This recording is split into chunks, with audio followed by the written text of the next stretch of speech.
Good evening and welcome to the September 3rd, 2025 meeting of the Montgomery County Historic Preservation Commission. My name is Karen Burdett and I am the chair. I will now ask the commissioners and staff to introduce themselves, beginning on my left. This is Mark Dominiani.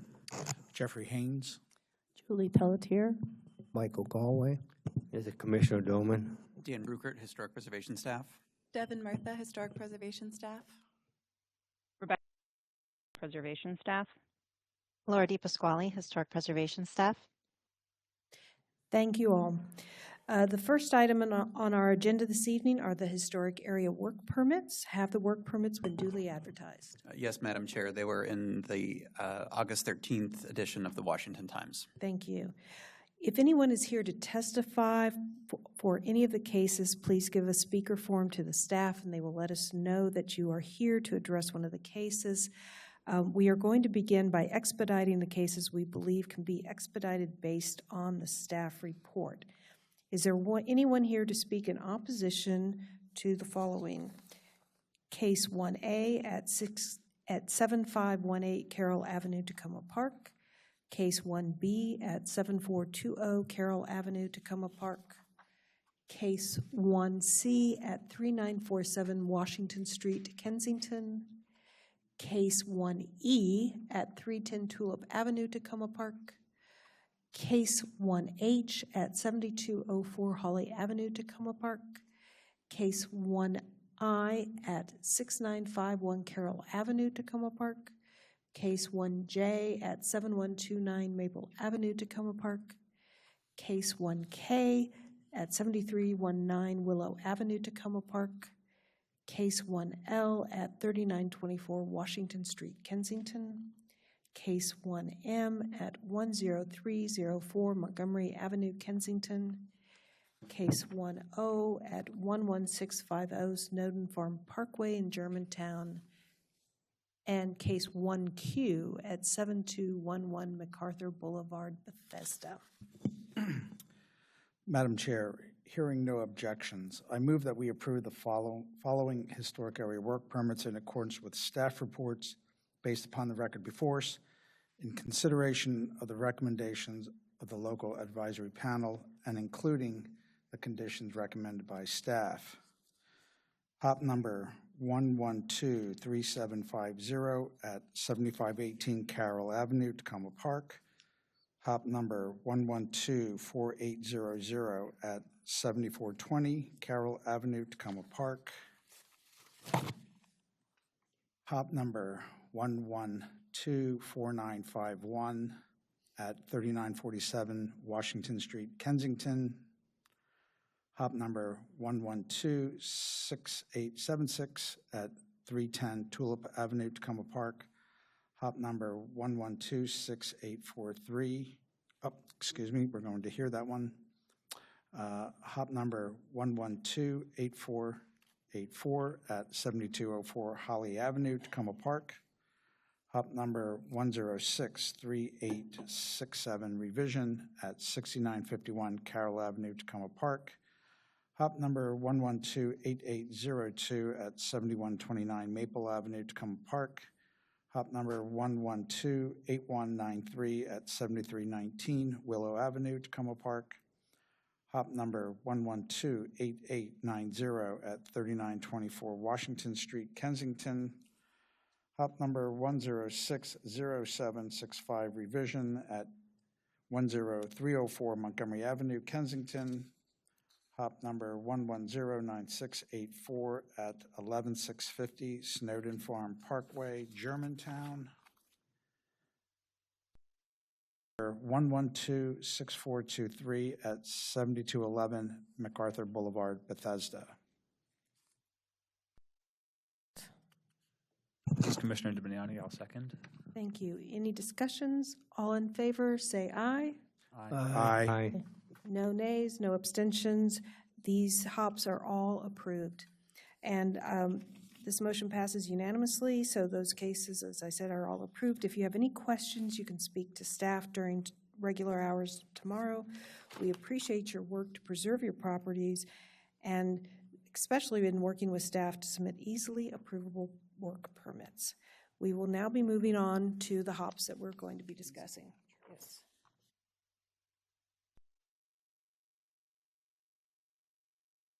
Chair.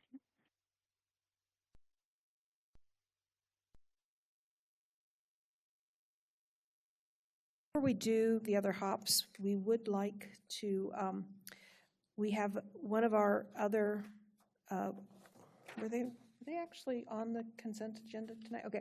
One of the items on the consent agenda tonight, the representative for that property is here and would like to have 1 minute to speak on their approval. So, sir, if you could, you're familiar with this procedure, so please have a seat. Turn on the mic so the light is green, and then identify yourself and your project that's now been approved. Thank you, Madam Chair, Commissioner, and staff. We really appreciate. I represent Nepal Education Cultural Center. I'm serving as the president of the organization. And before we bought the property, we had a meeting with staff, and it's a big property and very big project. We are a very small organization, mainly run by volunteer, and we have a very small budget. And we have a very long way to go. This is just the beginning. So I really appreciate staff and commissioner and comment on your help. I would like to encourage the commissioner to visit our property to see what happened before and what is the status right now so that you can appreciate our effort. And as I mentioned, this is just the beginning. We have another project, another site plan also coming up.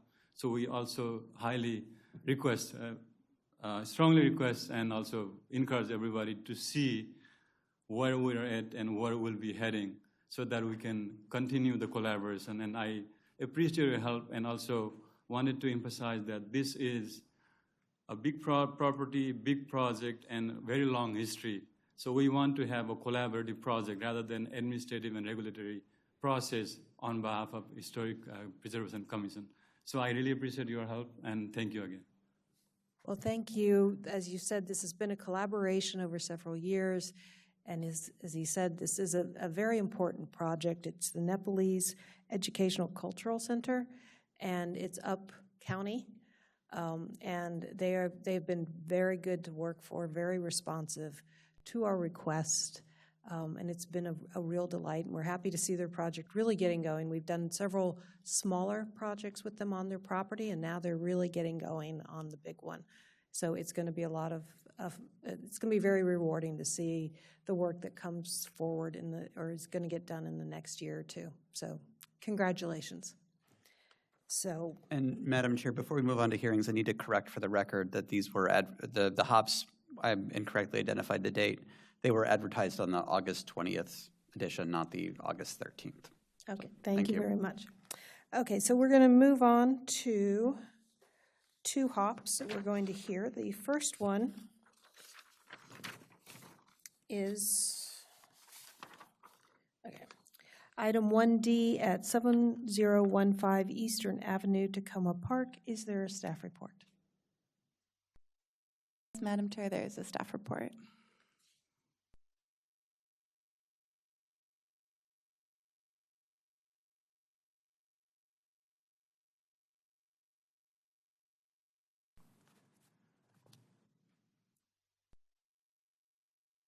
Here.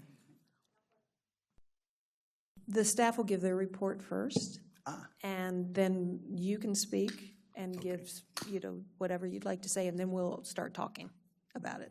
So staff will begin. For the record, this is the review for HOP number 11268856 for tree removal at 7015 Eastern Avenue. The subject property is located on the southwestern boundary of the historic district and contains a 1-story frame house. The property is listed as a non-contributing resource to the Tacoma Park Historic District, and the project is subject to review under the Tacoma Park Historic District Guidelines, Chapter 24A of the Montgomery County Code, and the Secretary of the Interior Standards for Rehabilitation. The applicant is proposing to remove a 25.5-inch DBH silver maple from the side yard. The applicant submitted a report from the Tacoma Park arborist, which details the condition of the tree. The tree is located within 12 feet of the house in the side yard. The Tacoma Park arborist determined that the tree was not a hazard. Both Tacoma Park and the Montgomery County Historic Preservation Office do not require additional permit review for hazardous or for trees deemed to be hazardous by a certified arborist. The arborist report does indicate several issues with the tree, including small branch failure during recent storms. The tree is also oriented towards the house. The report also notes that the tree is one of the largest broadleaf trees on the property and contributes moderately to the overall canopy. Tacoma Park has a replanting requirement for the removal of non-hazardous trees. In this instance, the city is requiring the applicant to replant 6 trees on the property or to pay the fee in lieu amount. The applicant has elected to pay the fee in lieu amount. According to the Tacoma Park Municipal Code, all fee in lieu payments go to the city's tree fund, which supports tree planting in the city where feasible through subsidized planting programs for public and private properties. Fee in lieu funds can be used for replanting, tree maintenance, or any purpose that promotes the city's urban forest. Staff notes that these funds support planting efforts anywhere in the city of Tacoma Park and not necessarily in the historic district. Tacoma Park's robust tree canopy is one of the character-defining features of the district. According to the Historic District Guidelines, Benjamin Franklin Gilbert, the real estate promoter who initially purchased the land for Tacoma Park, advertised the city as a healthy refuge from the District of Columbia with freshwater trees and a high elevation. The guidelines further call out the importance of mature trees to maintaining the patterns of open space and landscaping within the district. Staff finds that the silver maple is a mature tree that contributes to the environmental setting of the district and is visible from the right-of-way along Eastern Avenue. Staff finds that its removal will have an impact on the streetscape and the district. That the incremental loss of trees in Tacoma Park's historic district is having a negative effect on its sylvan character. In preparation for this meeting, staff reviewed the most recent Tacoma Park tree canopy assessment, which details the changes to the canopy between 2009 and 2020. These statistics are for the city of Tacoma Park as a whole and not just the historic district. The assessment found that many of Tacoma Park's trees have been lost to a combination of old age and extreme weather stress, resulting in a net loss of 45 acres of tree coverage during this time. The assessment also found that the majority of Tacoma Park's trees are on residential land and therefore subject to the care of individual residents. The historic district is primarily located in Tacoma Park's Ward 1, which had the highest net loss of tree cover in any of the wards at negative 8.7%. The subject property is also located in Ward 1, annotated. The rough location is annotated with the blue circle on the screen. With the recent felling of trees in Tacoma Park during storms, which have caused property damage and present a potential life safety risk for residents. Staff finds that some trees that are not considered an immediate hazard may still be, understandably, of concern to residents. The silver maple in question is located in close proximity to the house and is leaning, and the staff understands the applicant's concerns. In evaluating tree removal applications, staff seeks to balance the importance of canopy preservation and the environmental setting of the historic district with the valid concerns of homeowners. Therefore, staff is recommending that the HBC approve the tree removal permit and adopt a condition requiring that the applicant plant 1 canopy tree on the property. Staff notes that this is a common condition for tree removal approvals in the district unless the applicant can demonstrate that their property cannot support a new tree. Replanting requirements help to ensure the retention of trees within the historic district to maintain its character. Additional materials yesterday, some of which include information about trees that were recently planted on the property. Staff has advised the applicant that American holly trees are considered to be medium-sized canopy trees in the district, and staff finds that the recent plantings would satisfy the recommended condition pending verification by staff. This concludes my presentation, and I can answer any questions now. Are there any questions for staff? Just want to have it clarified that the requirements for Tacoma is if he pays the fee completely, he doesn't have to plant another tree, that this is purely coming from us? Yes, this is an additional, we're a different permit review process. Mm-hmm. The city of Tacoma has a different planting requirement. They either require a certain amount of trees to be planted on the property, or the fee in lieu program, which goes to supporting tree plantings throughout the district, or the maintenance of trees or any other activities related to the canopy program. And based on the photograph of the property, the street photograph, he does have currently canopy trees on his property? I do believe there are other canopy trees on the property, although they're not identified by species on the site plan. Okay, thank you. And the applicant here tonight to speak, Mr. Daniel Amon. Get that right? Okay. And you'll have 7 minutes to make whatever presentation you'd like to make. You don't have to speak that long. And then afterwards, we'll ask you our questions and then deliberate. Thank you, Mayor and Madam Chairman and members of the board. Thank you for letting me speak here this evening. My name is Daniel Amon, as you said. I'm the property owner at 7015 Eastern Avenue. My main issue with the permit is the requirement to plant the additional tree. Not that I'm against planting additional trees, it's the requirement that I plant an additional tree.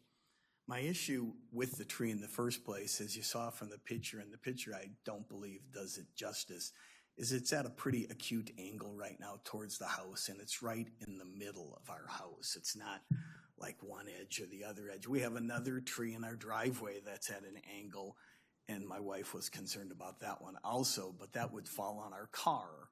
And I'm like, if it falls on our car, we get a new car. That's not a big deal.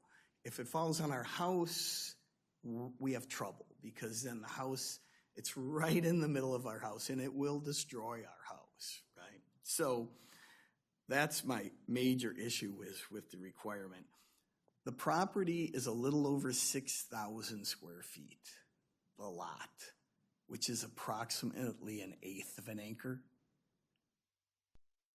Approximately 20 trees on the property or within 2 feet of the property line.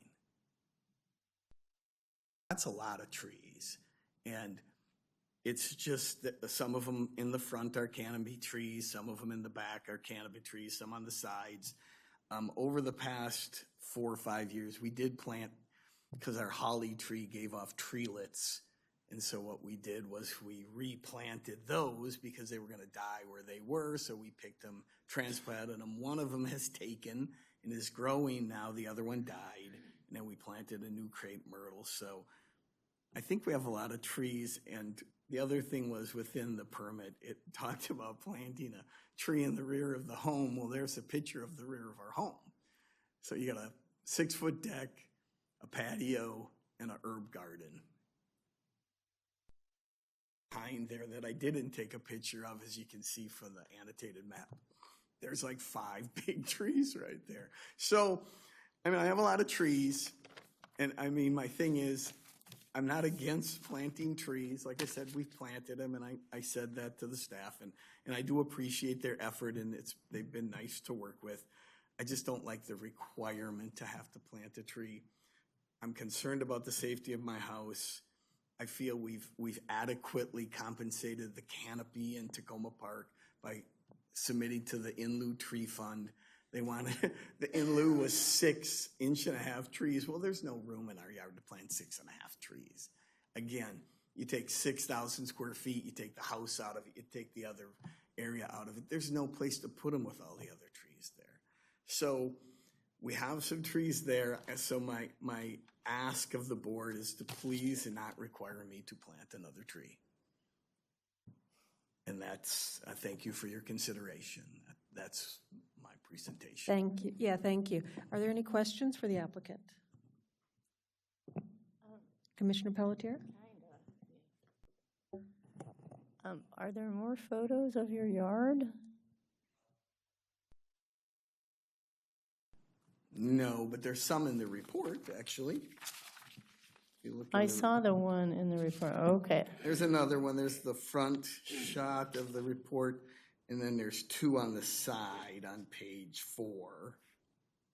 So if you look on page 4 of the report, you'll see there's 2, figure 3. Oh, You can see actually the I see. That's the one. Okay. yeah. If you look at the right-hand side of figure 3, you can see the tree canopy pretty well. Yeah, you have a lot of trees. Okay, that was my question. My only question. Thank you. This is Chair Burdett. I just want to confirm for the record that you are paying into the fund Yes. in I've already- lieu of? Yeah, I already paid, I believe it was $1,830 Yeah. into the fund.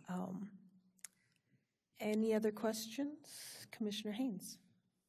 I just want to clarify, so you've paid into the fund, and I think if I read correctly, that was for 6 trees to be planted, Yes, and maintained. The fund, and the staff is requiring you to plant would be effectively a 7th tree if you were to plant one in your yard. yes. Would there Well, they be? said they said the holly, is a legitimate canopy tree. My concern, of course, is I get the guys there, they cut the tree down, they come out and look at the holly and they say, that's not the tree we like, and then I'm stuck. That's why I don't like the requirement in the permit. I'm not against, I've done some plantings. We're not against trees. It's just, I don't want the requirement. That's all. Well, where I was going was, would there be a reduction? If he plants 1 tree, does he only have to pay to, in lieu of fee for 5 trees? Does he get a credit back? It's through the city of Tacoma Park, so I'm not sure what their refund is. Again, I am happy to accept the tree he has already planted as the condition and offered to come by tomorrow to verify that it was there. Okay. Great. So I'm not quite sure what we're talking about then. It sounds like everybody's happy. The course would be if she comes out tomorrow, looks at the tree that I have. It's a tree. It's maybe about this tall right now, right? And says that doesn't pass mustard. Now you've approved it with the tree included in the permit, and I'm on the hook to plant another tree. That's my concern. Chair? I mean, is there a caliper requirement for this tree? The Tacoma Park requires 1.5-inch caliper trees. I didn't put in a requirement, and I'm fine to accept the tree as it is. Right, yours is, ours, I should say you, it's ours is it's totally separate from Tacoma Park. And I mean, they're just 2 completely different bodies, municipalities, everything. So our tree that staff is requesting or requiring has nothing to do with the Tacoma Park tree laws. It has nothing to do with the Tacoma Park tree laws. The Tacoma Park arborist is the one who submits the arborist report for most of these tree removal cases. This one is to maintain the historic character. I have a picture of this holly tree if you'd like to see it. Yes, please.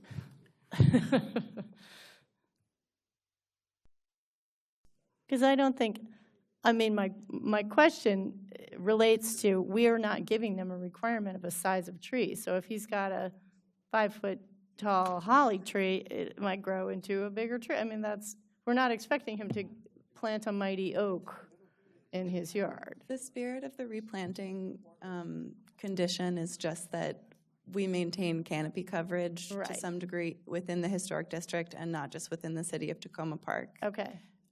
I did not put any size requirements other than it was a native canopy tree. Okay. Tacoma Park does consider American hollies to be native canopy trees. Well, it's not, but we have not required a 1.5-inch caliper tree. She didn't give you any requirements, and hollies are pretty hardy, so I would imagine if you take care of it. Yeah. Holly tree. Okay, yeah, thanks.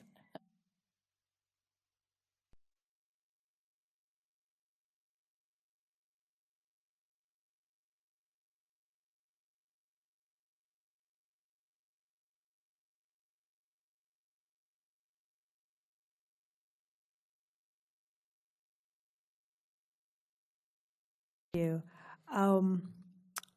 Any comments that anybody'd like to make before we do a vote?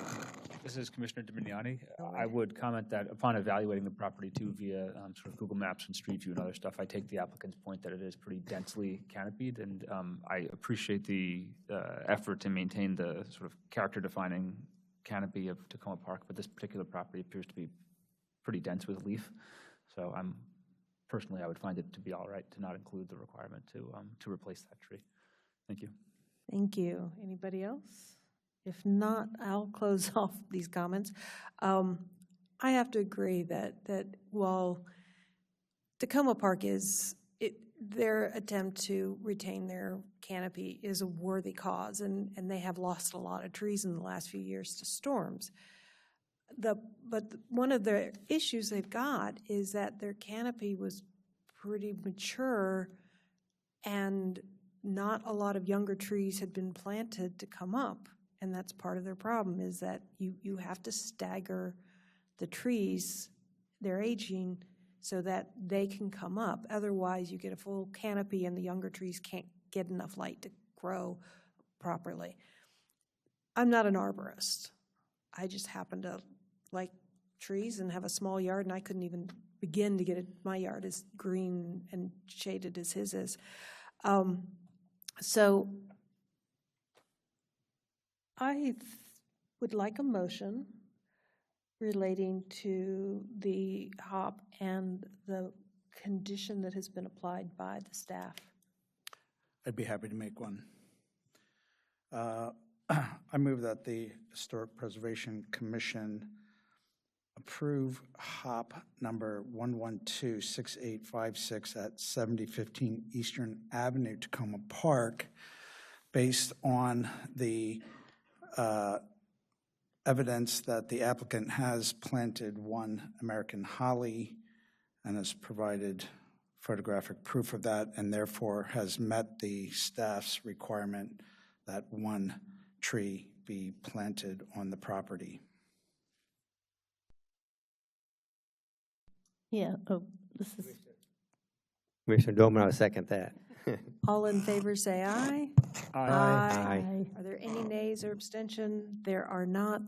The motion passes, and your holly is approved. All right. Moving on. Our next case is 1F at 7221 Spruce Avenue, and I have, let's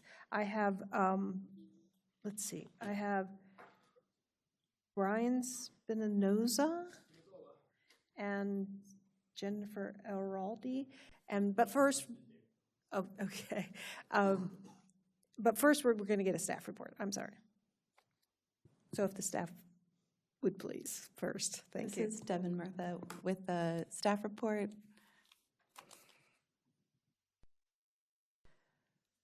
The subject property is located at 7221 Spruce Avenue in the Tacoma Park Historic District. It is a contributing resource. The craftsman-style house constructed sometime between 1925 and 1935.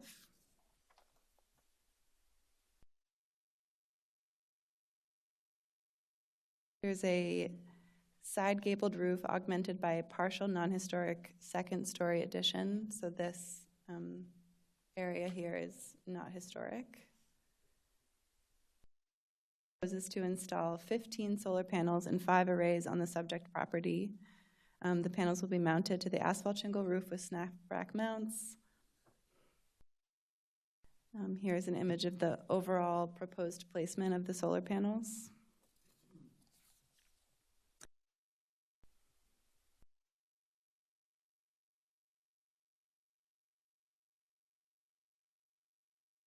The Historic Preservation Office consults several documents when reviewing alterations. These documents include the the approved and adopted amendment for the Tacoma Park Historic District, also known as the guidelines, the Montgomery County Code, Chapter 24A, and the Secretary of the Interior Standards for Rehabilitation, and the HBC's policy number 20-01 addressing emergency climate mobilization through the installation of roof-mounted solar panels.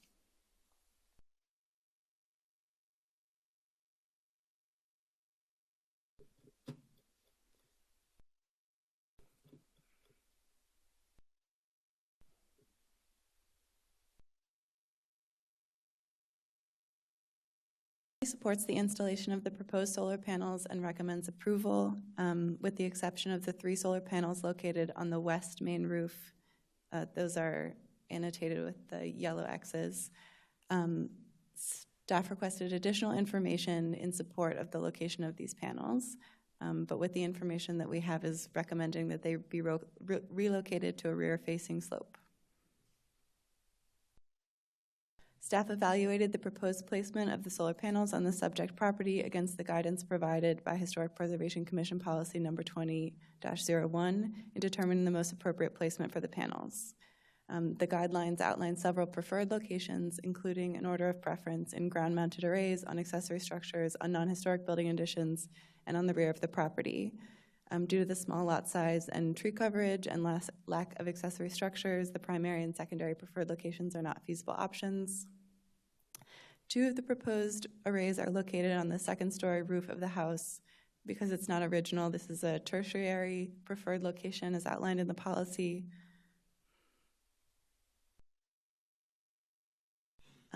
These 2 arrays will be somewhat visible from vantage points along Spruce Avenue. However, staff finds that their installation will not impact the existing pattern of the streetscape. This is an example of a resource that was, the panels on a resource that was approved on a adjacent street. The HPC ruled that even though these panels were on a front-facing dormer, their visibility was limited by the slope of the roof. 2 additional proposed arrays of solar panels are located on the rear of the house. These arrays are not visible from the right-of-way and are also located on the tertiary preferred location of a non-historic building addition.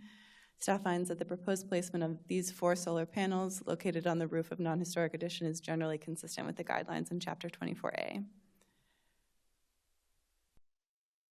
The applicant is proposing to install one of the arrays consisting of 3 panels on the west-facing front roof slope of the subject property. Panels here, and this is the approximate location where they would be installed. Policy number 20-01, if solar panels cannot be installed in preferred locations due to resource orientation and site limitations, and the roof is determined to be neither architecturally significant nor a character-defining feature of the resource nor slate or tile, the applicants may install panels on the main historic structure in the interest of public welfare if they meet certain conditions. In cases similar to this, the HPC has required applicants to provide additional details, such as a roof heat map that showed the solar panels on the front of the house are necessary for the whole solar array to be practically and financially viable.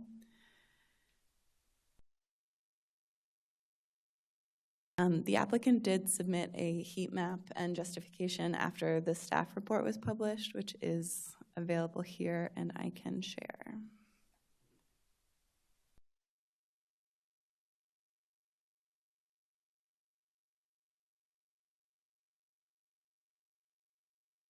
Speak to this a little bit more, but it's my understanding that the majority of the energy is coming from this south-facing slope down here, with less on the east and west-facing slopes.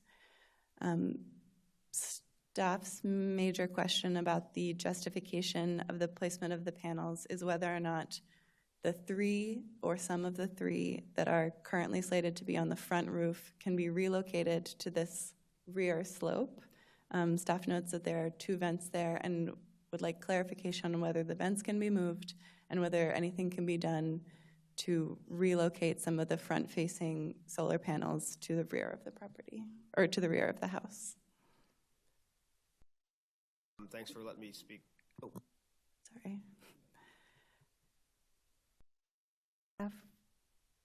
Is the staff report complete? My initial recommendation for the staff report prior to getting the justification was to deny the front 3 pending information. We now have information.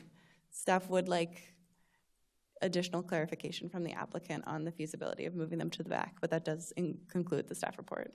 Thank you.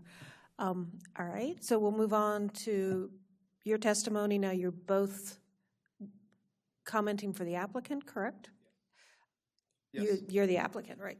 Okay. He is. What I'm going to need is for both of you to turn on the mic so the light's on green, identify yourselves and your relationship to this project, and then you'll have a total of 7 minutes to discuss the project, state whatever you want to make about what the staff is saying, provide additional information, or let us ask questions. And then after that, we'll ask questions, okay? Thank you. So my name is Brian Spinazzola. I am basically the project manager for their solar project with the company that he bought the panels from. And I'm David Phillips. I'm one of the owners of the house along with my wife, Jennifer Araldi, and we're the applicants. Thank you. Sure. All right, so you are going to be the one talking. Yes, exactly. Thank you. This is not the first time I've designed a solar system for a homeowner that has a house in the historic preservation district. I'm definitely aware of, the levels of scrutiny, specifically with regards to having a couple customers that live in an outstanding resource. So I'm aware that, ideally, you don't want to have visible solar panels from the street. Considering that this house is a contributing resource, a little bit less level of scrutiny, I figured, if there was only 3 or, however many panels visible from the street, it might be a little bit okay. And, believe me when I say I would have rather had them in the back of the house. But, if you look at the diagram on page 9, on the one back roof plane, there's 2 skylights. You would think you'd be able to put panels there, but unfortunately, skylights require a 16-inch gap around the edge of the skylight, just due to the way that skylights are designed. There's a little bit of a metal that kind of protrudes underneath the shingles, so we can't actually install too close to the skylights because, we could end up drilling through that metal, right? And then on the other roof plane, which is the one with the 2 small vents on it, I actually believe the homeowner could speak to whether or not those would actually even be movable or not. I don't think that they are, because those are right above where our bathrooms are right below, all in a line below that on the 2nd and 1st floor. So I don't believe that you can't revent that. Because there's no room in the ceiling on the other side. Yeah. Not to mention, moving those vent pipes would likely require a partial re-roof just for 2 vent pipes. So I would prefer not to spend, casual estimates. I'm no contractor, but I would imagine it's at least tens of thousands of dollars. So if the city wishes to give me such a thing, but I don't think they will. So yeah, that's pretty much it. Unfortunately, again, I wish we could move those panels to the back, but I really just don't think there's space. Now, if you would like my engineering department to kind of provide proof, I would be more than happy to get that. However, as you can imagine, our engineering department is a bit overworked at the moment with the amount of people that want to get solar before the tax credit goes away. So I don't want to have to bother them unless I have to.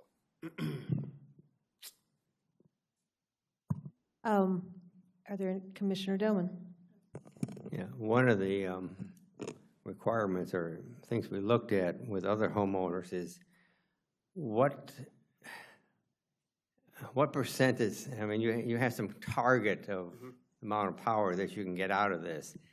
And if you lose these 3, does it reduce your electrical capability by 80% or 20% or 10%? What happens if you're denied the 3 extra ones on there? And my guess is it would drop the production by about 20 to 25%, which the customer also lives in what we call the Pepco DC feeder line. Okay. The renewable energy credits on that line are obviously worth substantially more than they are in the rest of Maryland. So if those panels are taken away, they actually might lose a full renewable energy credit, which at the moment I believe the market price is around $420. Yeah, it's a very attractive incentive to go this route. But as far as the home, though, we're putting solar collectors on, I guess, not to make money, even though I guess that's a side thing. The idea is that a homeowner uses less electricity off the grid, right? Yes. So by having, if you don't get those 3, can the homeowner still meet basic needs or whatever would be acceptable for a house? Are we approving something that is just kind of geared to feed into DC. Is that Well- why we're getting this extra 3 in there? The extra 3 in there was to get the homeowner over 100% usage, in the sense that, I take, whenever I design a system, I take a look at the homeowner's bill, figure out how much power they're using over the course of 12 months, and then design a system to meet that goal if I can. If we take these 3 away, it'll drop below that number, then they will eventually have to, on a couple months out of the year, probably have a small electric bill. But the idea is that they would not be 100% renewable anymore. So if you have those 3 on there, you've looked at all his previous electric bills, and if you have those 3 extra panels on there, that will meet 100% of his, I mean, obviously it varies month to month and season to season, but from the long term, that would meet 100% of his electrical needs, right? Yes. And if you take those 3 away, it drops down, you said about 25%, something Yes. like that. It doesn't look like they're generating that much, but the panels are 435 watts each. So even if it's only generating 60% of what they're rated for, that's still 300 watts or 300 kilowatt hours a year. That's a pretty substantial amount of energy. Also on this diagram, you've got 2, there's a rear-facing gable, and you've got 2, it looks like to me they're kind of like, I don't know if it's the north side. It looks like, and that heat map that you had, it's like they're not very productive. Is that true? What's up? These the 2, you got 2 solar panels on the rear-facing gable, rear-facing. I'm not sure what you're asking. Oh, well, what I'm wondering is the 2 of them, you got a rear-facing gable, Mm-hmm. and you've got 2 solar collectors on one side and 2 solar collectors on the other side, right? Sure. The one that, and I guess it's the north side, I can't tell from what I'm looking at, is that one beneficial to you? I mean, All of them are. okay. All right, well, thank you. Commissioner Pelletier? Just looking at the roof. Sure. Can you fit any panels on that back side? I know there's 2 skylights there, but you can't. I might be able to get 1. Or the upper, where the vents are, could you put 1 there and then put 1 down where the skylights are, and then you would only lose 1? I could probably get 1 where the skylights are. Our engineering team and our install crew is going to throw a fit about it, but it's not like they have much of a choice in the matter. They'll get paid. They know. Well, it starts to become an issue of conduit runs and causing more stress on the roof than would inherently be necessary. But I can always ask the engineering department to redesign it with nothing in the front, and I maybe could fit 1 on the rear where the 2 vents are, and I think maybe 1 on the roof plane with the 2 skylights. But Where is south in this? South is where the 6-panel roof plane is. Gotcha. Okay. So you do have some on the north. You have 2 sort of on the northeast, right? And then I think just basic sort of to match the guidelines and to comply with the staff report. It just seems like you have enough. I know it's not simple, but you have enough other spaces that you could potentially move those 3.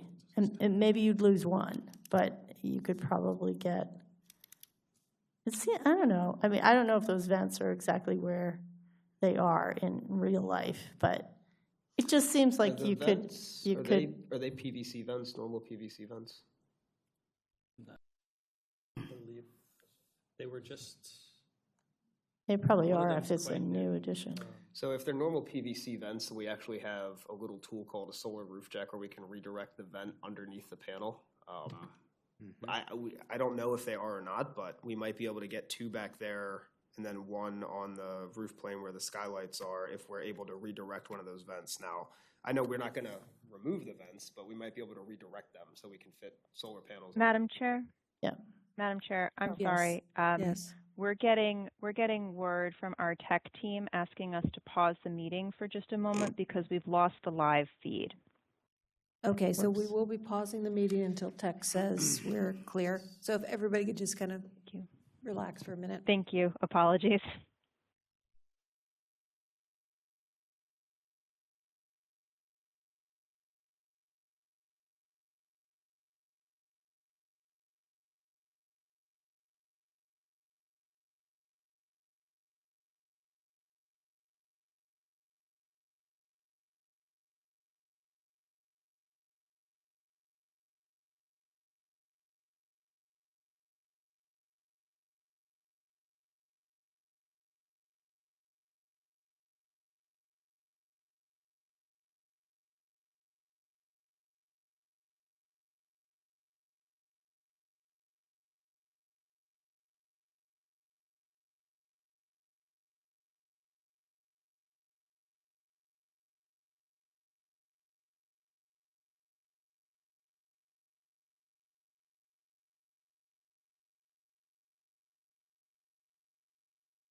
All right, we're live again. So we were asking questions, and Commissioner Pelletier, did you get your question through? I think I did. My question is really just could the three that are objectionable to staff be moved around and put elsewhere on? And it sounds like that's a good possibility. Yeah, I can check with my engineering department tomorrow. It's mostly just a question of figuring out what type of material the one PVC pipe has to make sure we can actually redirect it.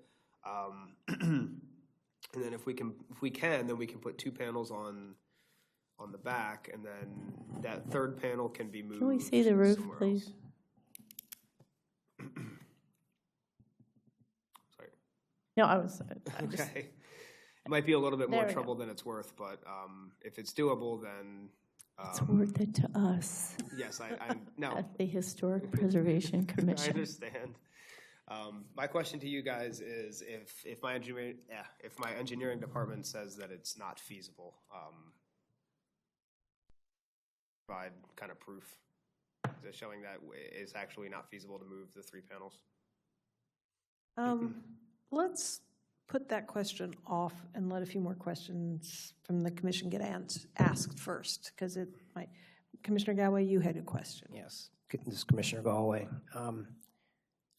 As an engineer, I'm kind of a numbers guy, and so I'm trying to understand the need for the panels, and I went through the application, and there was something that showed up as a supplement.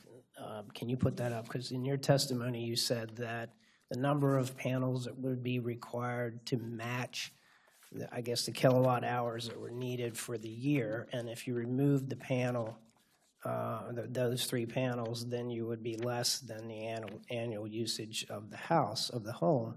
But then when I saw this real quickly, and I apologize, it's not in our book, but it said here the home had an annual usage of roughly 9,100 kilowatt hours.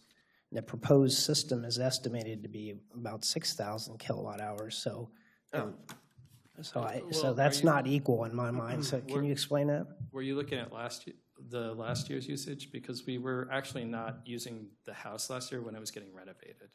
So our usage last year was quite a bit. I mean, we weren't using it for a few months. Well, that would make that number even higher, No, would it not? The simple explanation is that I have, in the past 2 months, brought on about 50 new customers. So things in my customers' usage, and it's kind of blending together in my brain right now.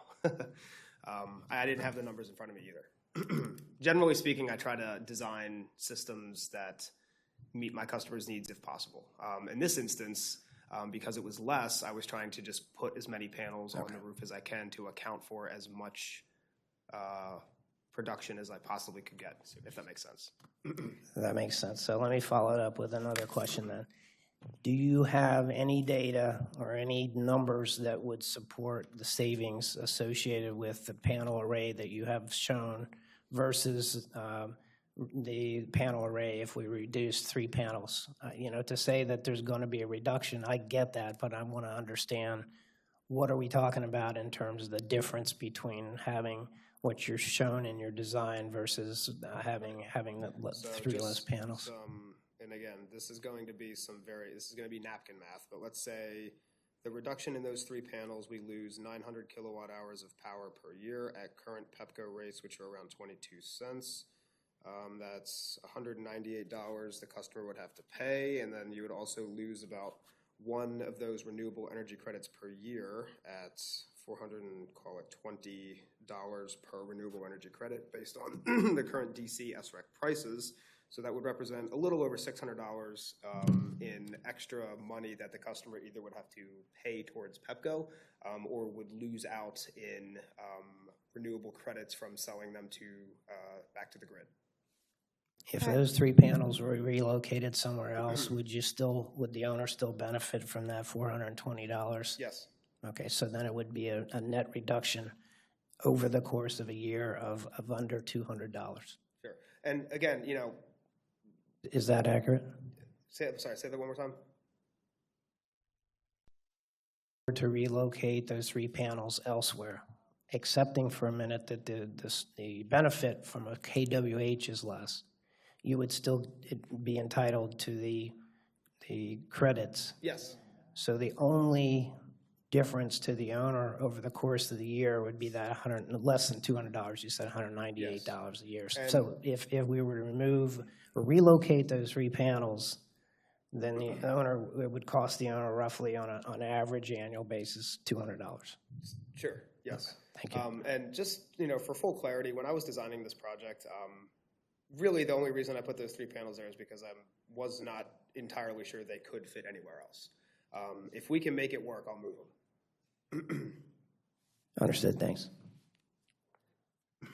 Sorry, I just wanted to make sure that you're aware that the justification is on the screen in front of you. I also have a copy you can look at. Yes.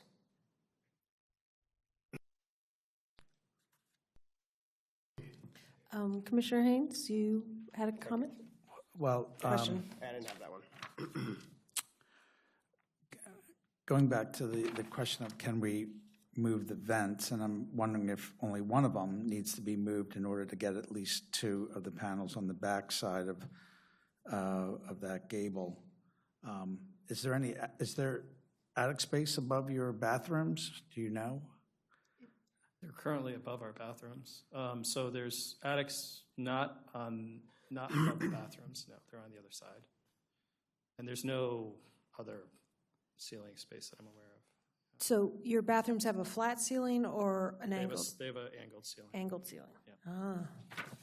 Yeah, the addition of that master bedroom was done in the 80s. So like the front of that house is completely changed from when its original build.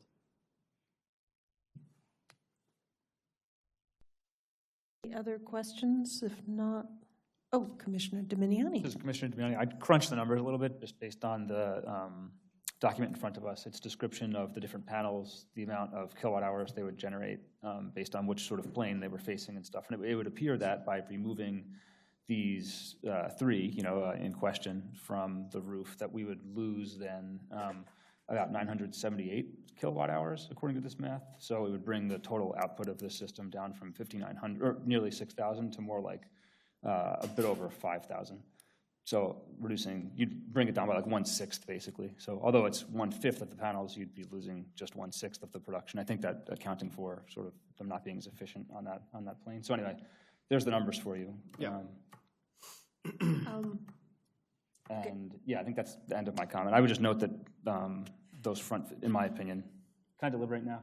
Or, Not quite. okay, never mind. Getting close. You can tell we get into the weeds of this stuff sometimes.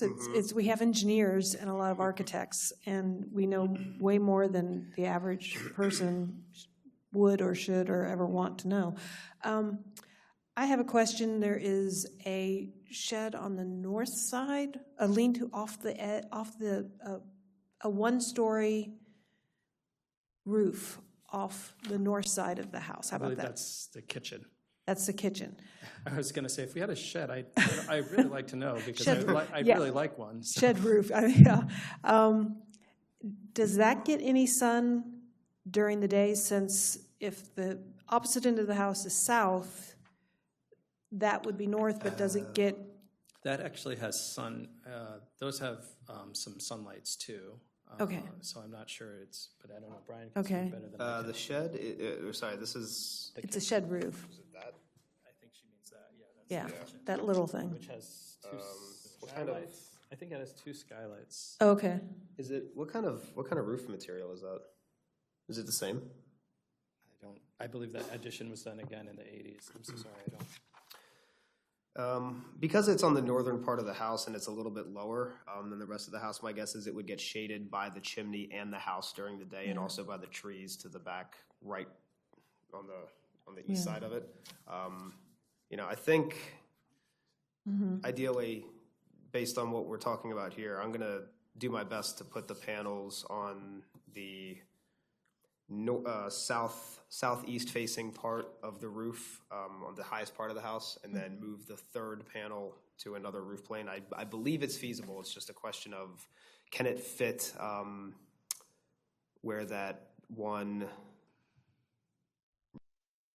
And can the vent be redirected with the one tool that we have at our disposal? Okay, because I'm sitting here looking at one of the images, and it looks like that front face gets quite shaded at certain parts of the day. The front face? The page 2 of the staff report. I would assume you mean where the panels currently are. Well, the 3 panels we're Yes, discussing are. That's the sunniest part of the house. No, the sunniest part of the house is actually this. Yeah. On the top, yeah. You are correct that the panels would get more sun if they were on that southeast facing part of the roof at the highest part of the house. And again, Yeah. when I designed the system, I figured they wouldn't fit at Okay. first. Yeah. My other question is, we know that a clock is running here. Now, when do you apply for the credit? How much time do you need to have to apply for the credit? Or As long as he's installed before December 31st, he's good. So, and we have, our company is now owned by Comcast, so we have access to Comcast's legal team. We reviewed the language of the big, beautiful bill inside and out, and we determined that when the system is placed in service means that is it installed and generating electricity. So from our perspective, after we install a system, we actually turn it on for a day to make sure it's working properly. We will have data showing that it was on and generating electricity, which we believe satisfies the requirements for placed in service. So as long as he's installed before January 1st, 2026, it'll be fine. And that seems feasible for your current work schedule? Yes, because after we get these, I assume we're going to apply for the regular Montgomery County permits, which that might be a little bit backed up, but not that. Okay. Okay, if there are no more questions, we can start our deliberation. And I think we're all kind of on the same page here. And I would like to say, if we get to the same agreement as a commission as what we want our motion to be, I would say that if we can all agree on something, we can say we will leave it to staff to do the final approval. They will not have to come back here in front of us, which saves you a lot of time. So,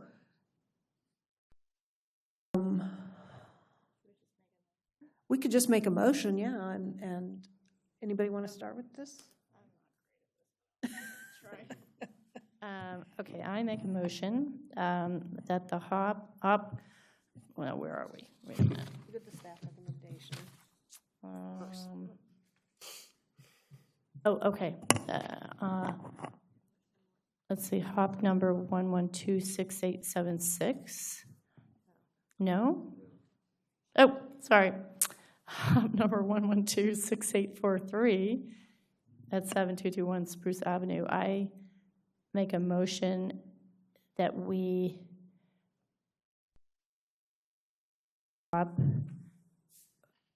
with the altering the staff's condition that the 3 panels proposed on the west main roof of the house, rather than being removed, be relocated to the east side of the roof, and staff can review the final design. That sounds good to me. This is Commissioner Haynes, I'll second. All in favor, say aye. Aye. All in favor, or if there are any nays or abstentions, there are none, so that passes. So this is basically on you. If you can get those 3 panels elsewhere on the roof, not on that one street-facing original roof, then staff will review it and they can approve it directly without coming back before us. Fantastic. All right? Thank you. What happens if the engineers conclude that it's not feasible to do that? Come back here. I believe they could come back if. Yeah, you can come back for certain, and because you can't fulfill the requirements. Yeah. I say what I'll do is if we can't move it, if engineers say we can't move it, right? I can go ask Tina Kraus, who does our permitting, if we have to come back here in October, are we going to get you installed in time? If she says no, then we'll have to make a decision. But I don't believe that it would cause us to miss out the install window. I mean, The other option with this would be to move as many of the panels to the back as possible and leave the remaining, preferably no more than one, on the front of the roof. So if two could get moved to the back, what? Oh, no, I'm getting a lot of disagreement on this end of it. Yeah, well, I mean, I think what I was thinking is if they can move them and they can fit all three, great. But if not, I think the requirement should be that they can't have any panels on that roof. And if they can find other places for them, great. But if not, then they'll have to reduce their number. So we're just asking you to take them off that main roof. This is Commissioner Galway. It's a procedural question here because we've already made a motion Right. and approved it. But is there a possibility we could amend it to say that we do not want to see those three panels on that section of roof? And then if they can find a spot for them, they do. If they can't find a spot for all three and only two, you want to maximize it, right? Yeah. And if they can't get them on there, then they don't have to come back before us. I don't know if we can do that procedurally at this point, but it might. Friendly amendment. This is Rebecca Ballo. The motion that you just made is, by accepting the staff's recommendation, even with the different condition, is predicated on the idea that it's not appropriate to have them on the front. They can have them, but they need to find them somewhere else. That was what was the factual basis underpinning the motion that you just made. What I might recommend, depending, I don't know how quickly the engineers can look at this, we're not putting together the due date for the October 8th docket is 2 weeks from tonight, on September 17th. So do the engineers think that they will have an idea about what can fit where within the next 2 weeks, or does the applicant team think it will take longer than that? I'll be in the office tomorrow. I'm sure they can get me something by the end of the day. Okay, so we may know really quickly. Yes. About this to hit the October 8th meeting if they want to have basically a reconsideration of this case. But I would recommend sort of against maybe tinkering too much with the unknowns here until we hear back from their engineers if the commission is amenable to that. Commissioner or Supervisor Bala, that's Okay. we accept your recommendation. Okay. Okay. So as soon as you get your numbers, call the staff, and Yes. you can discuss it with them. Sure. Absolutely. Thank you. Okay. Thank you. Thank you. All right.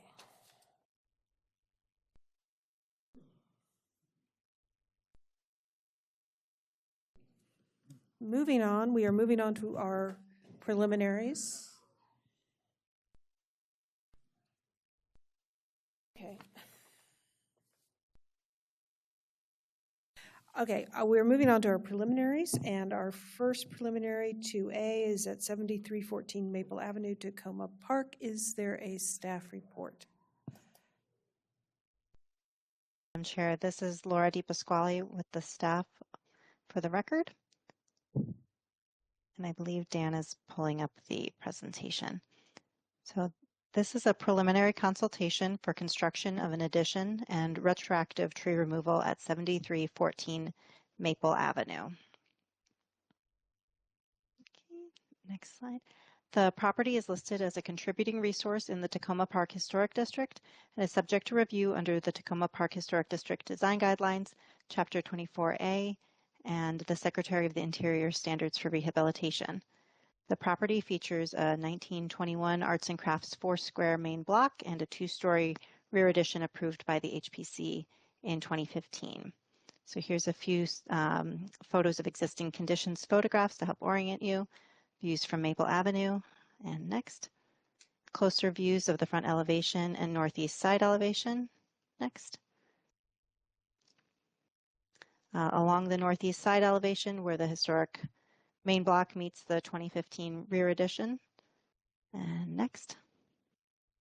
And the northwest rear addition of the rear elevation of the rear addition. All right, and next slide, please.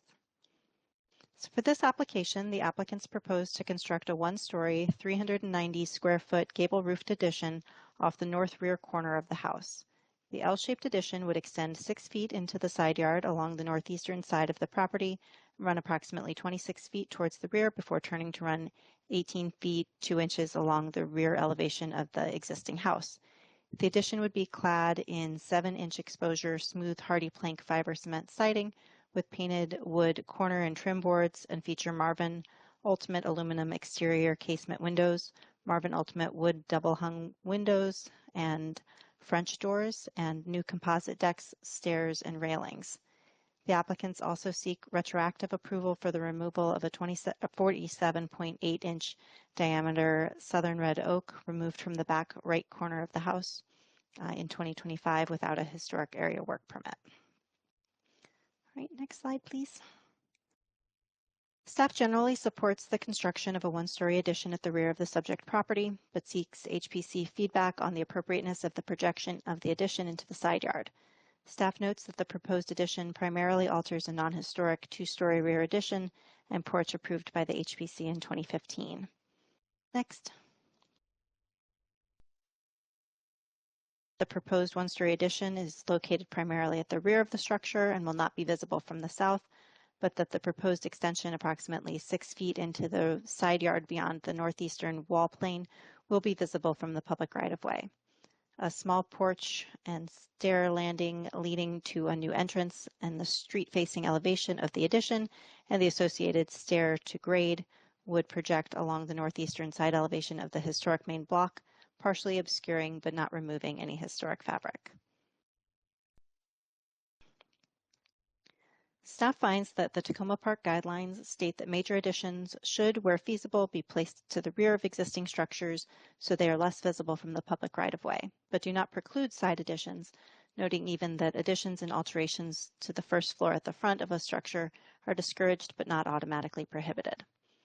The Secretary of the Interior's guidelines for rehabilitating historic buildings, the rehabilitation guidelines, which extrapolate on the more succinct standards for rehabilitation, provide guidance on new exterior additions and related new construction, explaining that generally a new addition should be subordinate to the historic building.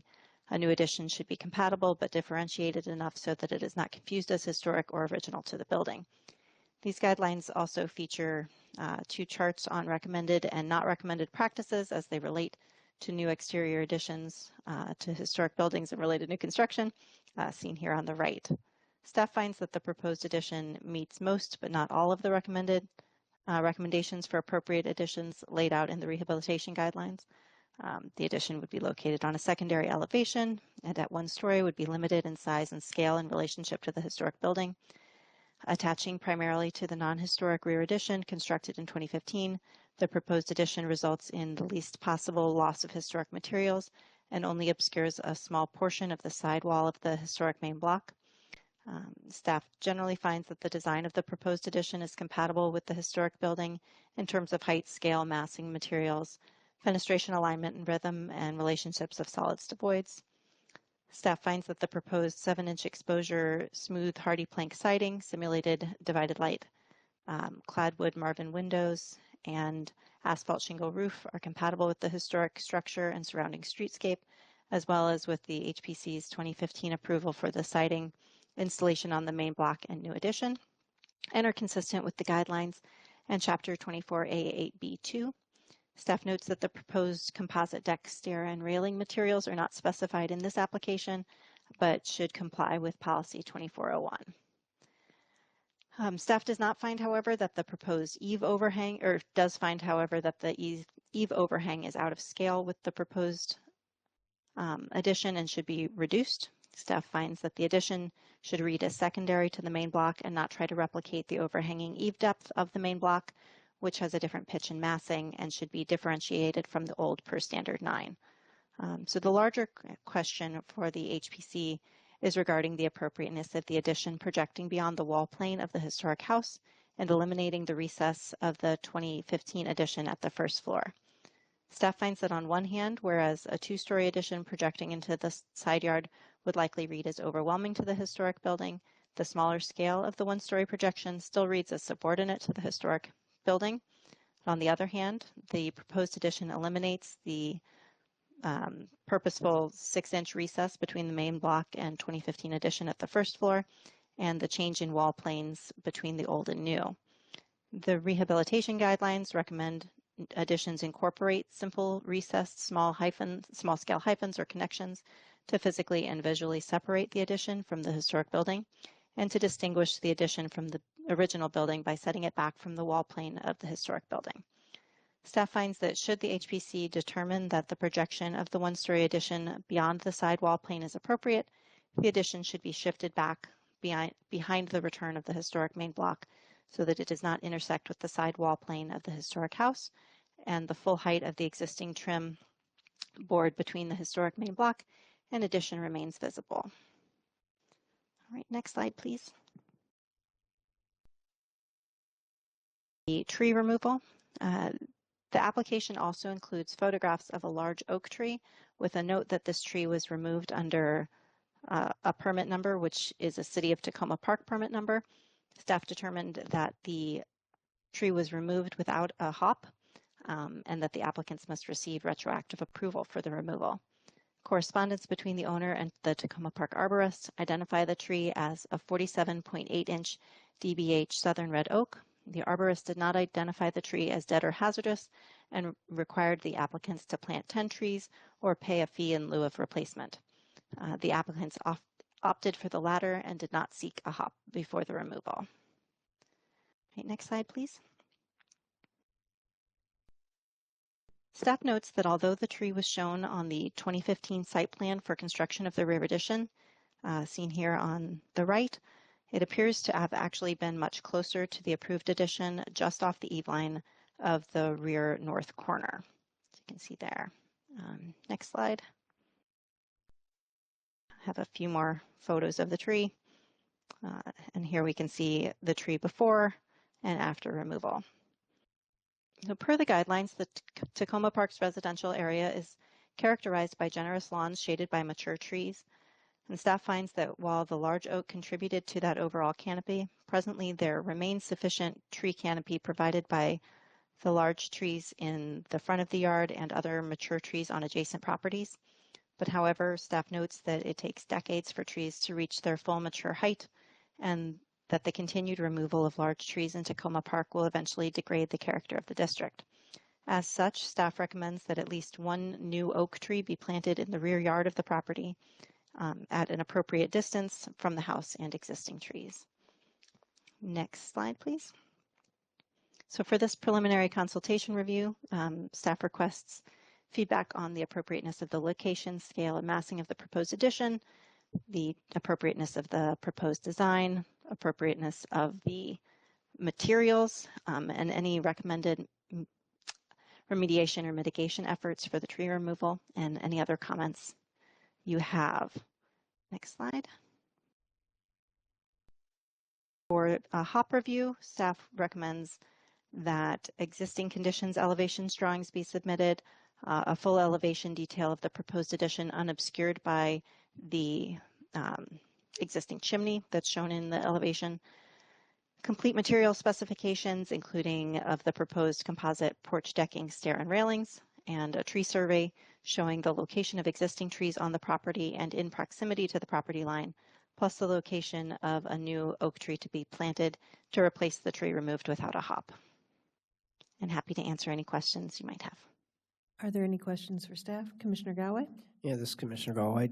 You're very specific about oak tree, and I assume that it's because that's what was taken out. Is there any reason that it couldn't be some other large type, caliber type tree?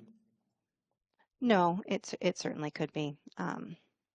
We do find that oak trees are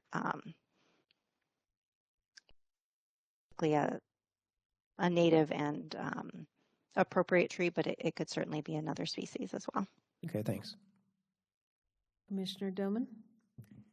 Yes, I think one of the things of concern here is the projection of this, where the doorway is visible from the street, where the addition has beyond the plane of the side of the house.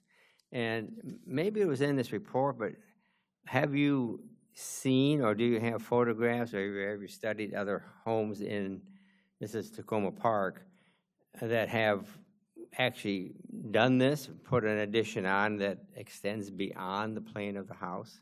Do we have any information on that? Sure. So in the staff report, I did find two approvals from the HPC. Let's see, one in 1999 and one in 1996 for contributing resources. One of those was constructed and one was not, ultimately. So the one was at 7221 Cedar, which was ultimately not constructed, and the other was at 7221 Spruce Avenue, which had different site constraints or site constraints. Do you have a photo or slide or present for this particular house you mentioned? I don't. I'm sorry. I can see if I can pull one up though. Thank you.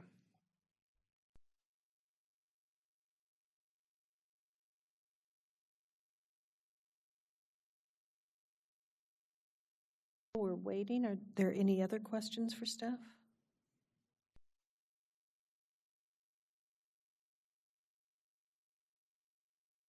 Okay. Commissioner Pelletier? Your comment about the overhang of the addition not matching the rest of the house, is that reacting to the front porch? Or, because I'm looking at the photos, and there's some pretty hefty overhangs on the existing house. Yes. So I was suggesting that it not match those, that it be reduced so that it is less. So so it looks like and an that it doesn't addition need as to opposed match so that it looks like an addition. I gotcha. And Okay. is more inconspicuous. Okay, thanks. More questions. The applicant can speak, and we have two speakers for the applicant. First is the homeowner, Eric Meyer, and second is the individual representing them, Eric Hurt. And if you turn your mics on so they're green, and then identify yourselves by name and what your relationship is to this project, and you will have 7 minutes to combined to speak. So whatever you want to say to us, that's fine. And then we will ask you some questions and then deliberate. Okay? My name is Eric Meyer. I'm the homeowner, and I'll note that my wife, Christina Petz, is also here. And this is our architect, Eric Hurt. Yes, Eric Hurt with Hill & Hurt Architects, representing Eric Meyer and Christina Petz. I guess I don't have any presentation prepared. I know this is a preliminary consultation. I thank you for taking the time to consider this, and we welcome your feedback. I guess I'm more familiar with the tree removal than the design piece here. So I'm happy to answer questions or provide any additional context on that. As I noted in correspondence with Ms. Di Pasquale, I was rushing, I think, when we were doing the permitting process. When we spoke to our neighbors, all we heard about was the Tacoma Park arborist, and I wasn't paying close enough attention to the communications we got from the Tacoma Park arborist to realize that we also needed a hop permit. So we proceeded without getting one of those. I will note that we did pay the fee in lieu. This was a replacement of 10 trees, and so I think the total ended up being just over $3,000 to the Tacoma Park Planting Fund. And, I think the pictures do it justice, but the major concern there was that the tree was, I kid you not, just about an inch from our gutter off the side there, and was leaning pretty significantly toward our neighbor's house. And so, we knew that this tree would ultimately be quite hazardous, and decided to have it removed at that point.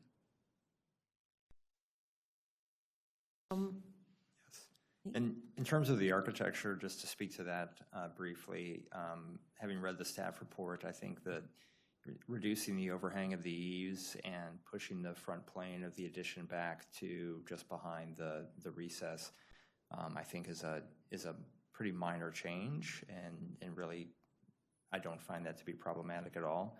The more major question, obviously, for staff is the projection into the side yard and whether or not that would be allowable, as Ms. DePasquale laid out.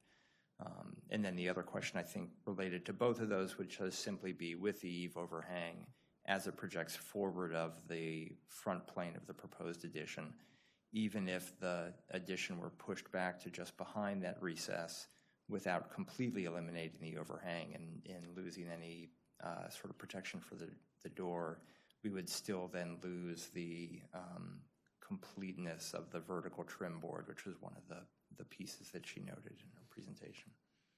So I just want to sort of get some clarification on those issues. Explain the reason why you feel compelled to project into past the edge of the house towards into the side yard. So primarily, I mean, it had to do with a number of different factors. One was sort of the way that the floor plan laid out and allowing the addition to not obscure the windows that were already on you can see them in the bottom left elevation drawing, the casement windows that were on the first floor of the house. We were sort of plugging into kind of re-entrant porch piece and trying to not obscure where there were already more significant views. And then also it allows us to keep the roof itself at a more reasonable pitch without compromising any of the windows on the second floor. Those are the existing windows on the second floor. So you can see that where the ridge attaches to the house. For the proposed addition, it comes in underneath a window which has a higher sill than the other windows which are in the primary bedroom. And then the other reason was to provide an entry from the driveway. The driveway is on that side of the house, but the side entry is actually on the opposite side. So it's not really usable from the driveway side. So we were trying to create an entry that allowed them easier access in and out of the house, rather than all of the entry in and out being through the front door.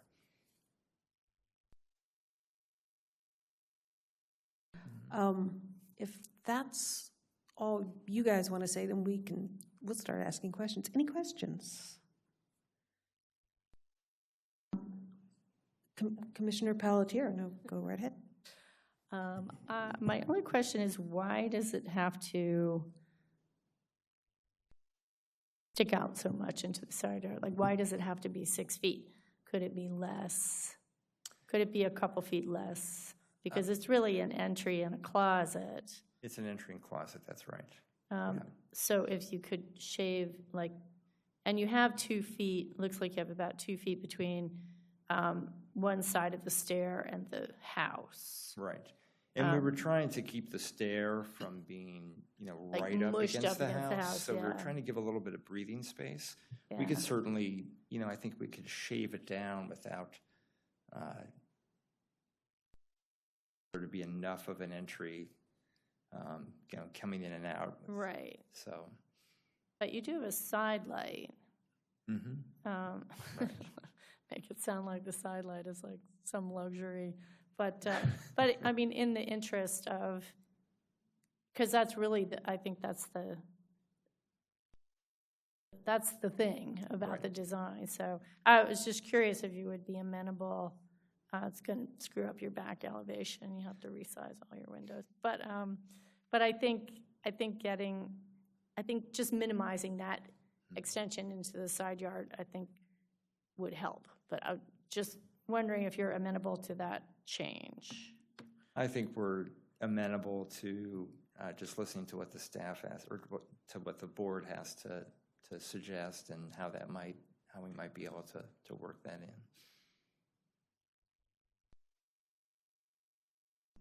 in. Do you know from the front property line how far back to the face of your mudroom addition. How far is that? From the front property line, I do not have that figure at hand. Well, I looked at, if I may, I looked at Yeah, your I site mean, plan. I'm going to guess it's about 50 feet or so. Yeah, I got it at around 85 feet. Okay, yeah. Just graphically scaling the width of the property and scaling it back. But it's quite a bit back there. It's not close up to the front property line. It's a ways back.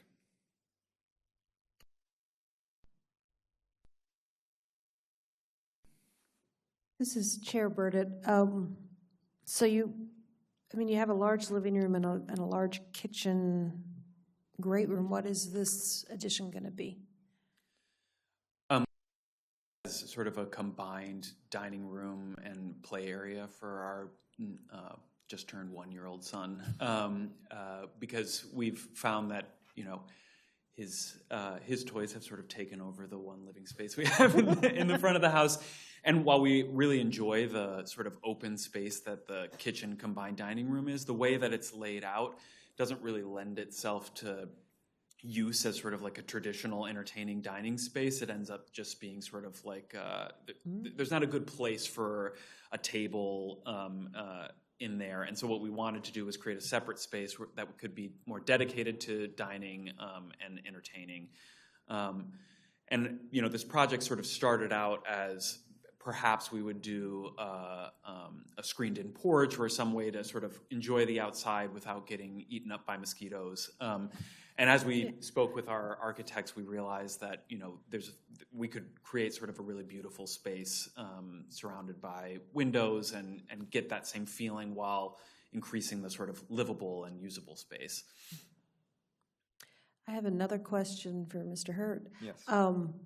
Are there any issues with your eaves hanging over the setback line? Within Montgomery County? Yeah. I'm drawing a blank. I don't believe that that's an issue because they're not right on the property line. We have a 7-foot setback. I'm trying to remember as well, but I don't believe that that's typically an issue. Sorry, 2 feet? I think eaves can project.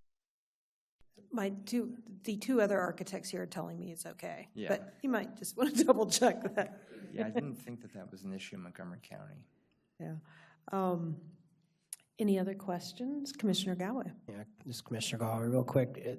One of the recommendations the staff had would add the one oak tree. Would you guys be amenable to that? Or do you find that it's a room to do that? And I think in principle, we're amenable to trying to find a place, but I will note, and I think staff notes this in the report, that there are a number of quite large trees around the perimeter of our property. And so I do worry about the feasibility of finding a place where a tree could thrive on the property that wouldn't be sort of just like right smack dab in the middle of the backyard. So like I said, while we're amenable to figuring out a way to do it, I can't say right now without thinking about it further and studying it whether there's going to be a place where a tree could be planted that would sort of meet the spirit of the requirement, which is to add back to the canopy.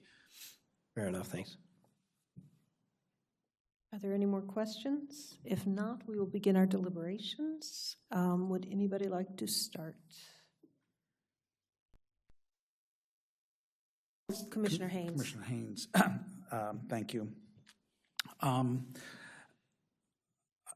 find overall the scale and massing of the addition is appropriate, being a one-story addition primarily off the back of the house. I think it's suitable in size and scale to the house and certainly doesn't affect the streetscape. Material-wise, I also have no issues there with the proposed siding and the trim bandboard detailing that you're doing is borrowed from the original house and ties in nicely, in my opinion. As regarding the side entry, I think it's so far back from the street that it doesn't have a true impact on the streetscape or even the historic resource. The historic resource is clearly going to continue to be the dominant figure there, dominant mass, and the side entry is just a little appendage. It's primarily along the non-historic addition. I would like to see you push it back per the staff's recommendation. As to your question about the overhang, I personally am okay with the vertical band board being interrupted by the roof overhang, as it will be visually, you'll still see that corner board going up and briefly interrupted by the overhang. As regarding the overhang itself, the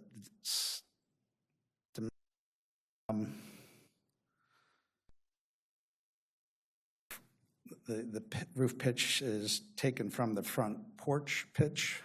More or less. I mean, I think it's a 3 and 12 pitch. Primarily, we were trying to make sure we got the ridge underneath the window at the second floor.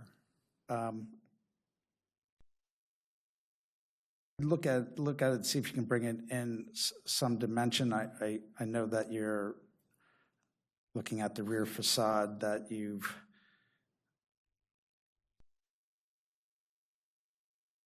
compromised sort of the proportions of that roof facade. If the overhang's too short relative to the main house, it's going to look stubby, I guess is the word that comes to mind. But so maybe I could see a few inches, you know, maybe 6 inches, try that, see what it looks like. But I think in 3 dimensions, I don't think that roof's going to feel as prominent, certainly not from the streetscape, from the sidewalk, that is, but I would try to pull it in a little bit. As for the oak tree, obviously it's a done deal. I would urge you to strongly look at, you've got a deep lot, I mean, goes forever. And I do know there's some mature trees in the back there, but it does seem like you might be able to fit another tree in there. So I'd ask that you seriously look at that and see if you can accommodate the staff's request. Thank you. This is Commissioner Galway. I think what's really helping you here with this side addition is the fact that it is a single story.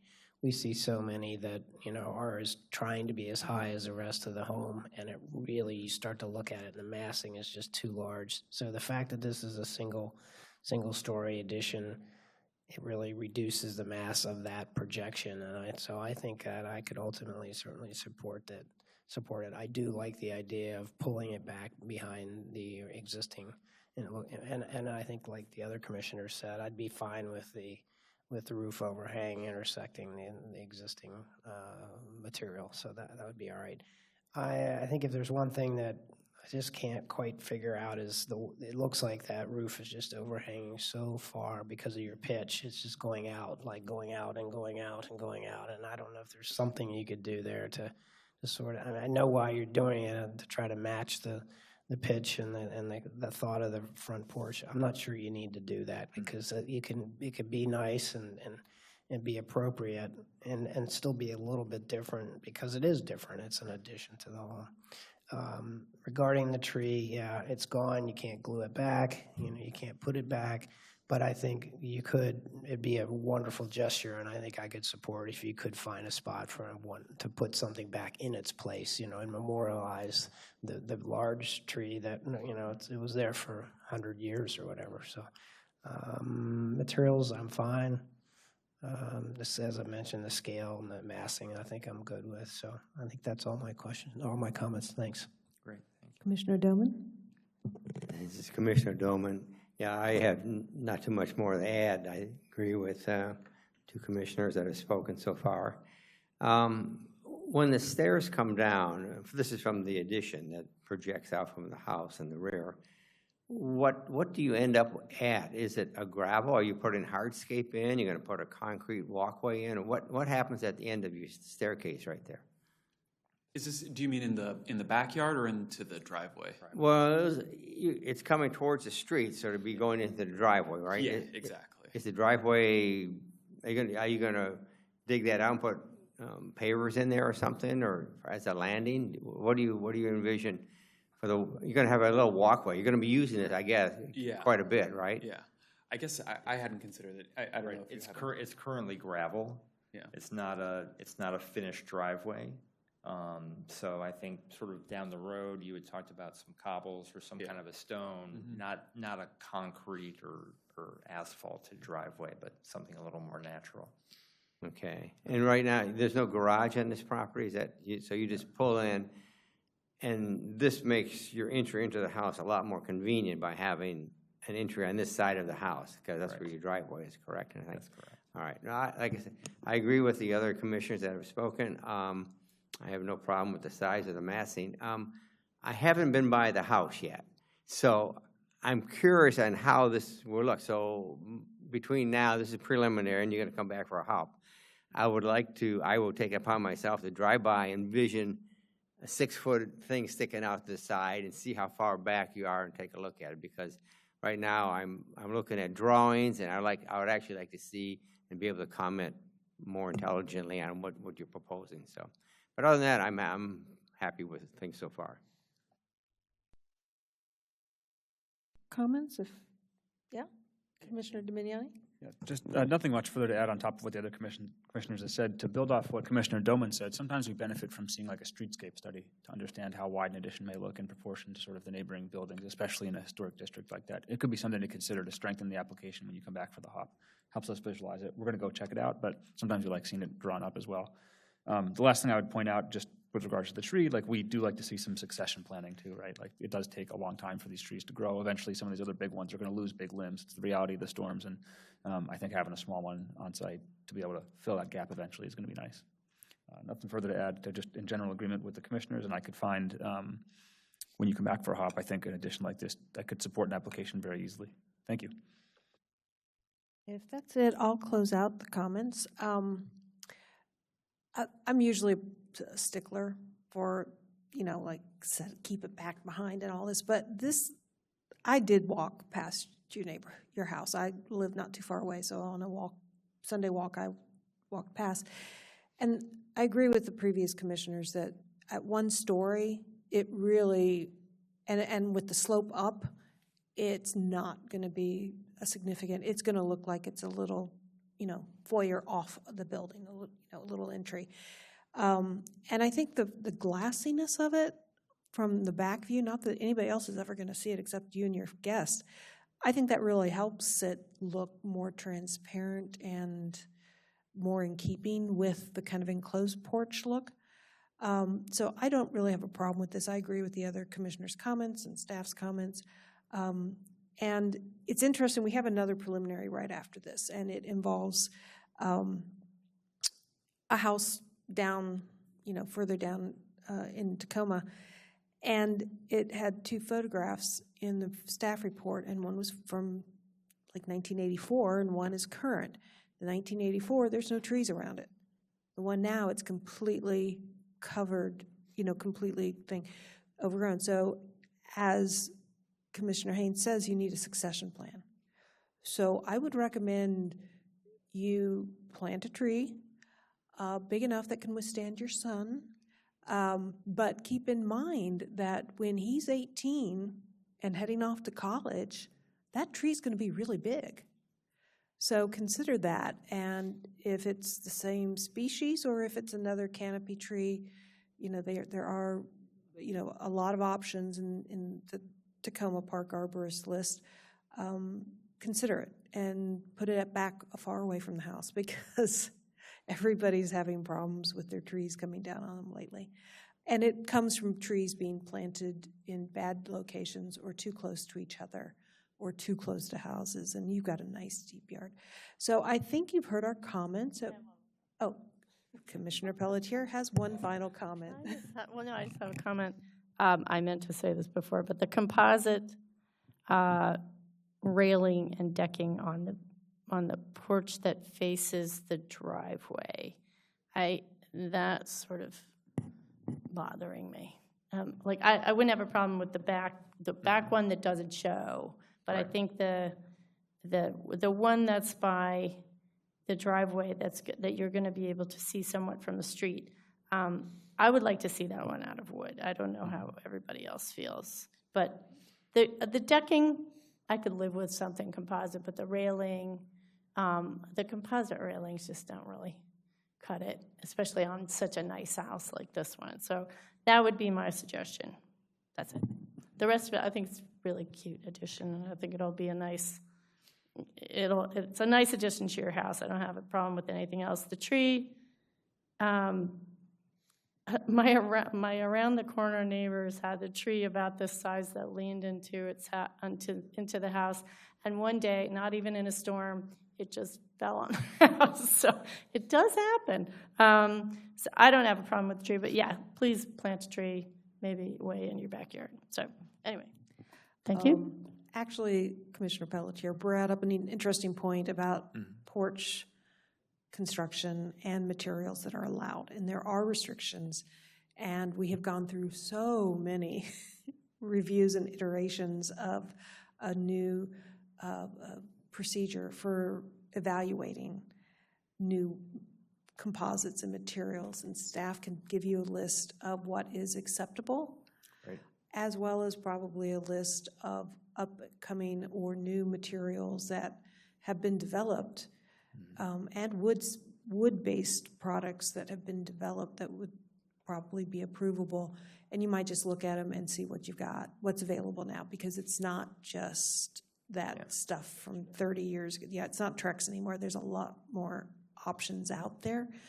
And things like e-pay aren't recommended anymore because it's been overforested, but there are products out there that do just as well. So you've heard our opinions, and we look forward to you coming back for a hop soon. All right? Thank you very much. Thank This was you. very, very helpful, and we really appreciate your thoughts. Thanks for the feedback. Moving on, we have one more preliminary, and it is preliminary 2B at 7130 Carroll Avenue, Tacoma Park. Is there a staff report? Yes, Madam Chair, there is a staff report. This is Devin Murtha for the record. Oop.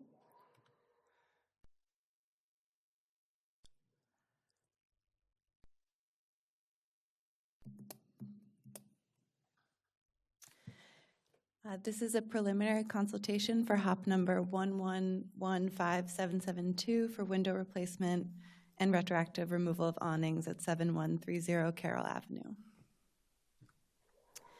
The subject property is located on Carroll Avenue and contains a 1.5-story bungalow constructed between 1915 and 1925. The property is listed as a contributing resource to the Tacoma Park Historic District, and the project is subject to review under the Tacoma Park Historic District Guidelines, Chapter 24A of the Montgomery County Code, and the Secretary of the Interior Standards for Rehabilitation.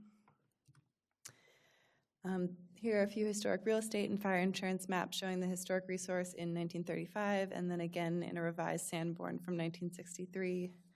Staff notes that many of the resources on this block are bungalows constructed in a similar time period and are listed also as contributing resources. The earliest photograph that staff was able to locate for the property dates to the designation of the historic district in the 1980s. The photo shows that by this time the house appears to have had mostly double-hung wood windows. Staff was not able to determine the exact configuration of the windows from this photo. There appear to be either 6/1 or 6/6 windows on the facade and the right elevation. Presently, all window openings hold 1/1 double-hung or fixed vinyl windows. Based on Google Street View images, the window replacement occurred prior to 2007 under previous ownership. There's no HOP for this work, and it was not approved by the HPC. Here are some current photos of the conditions of the house. This is the facade, the rear elevation, and the right and left elevations.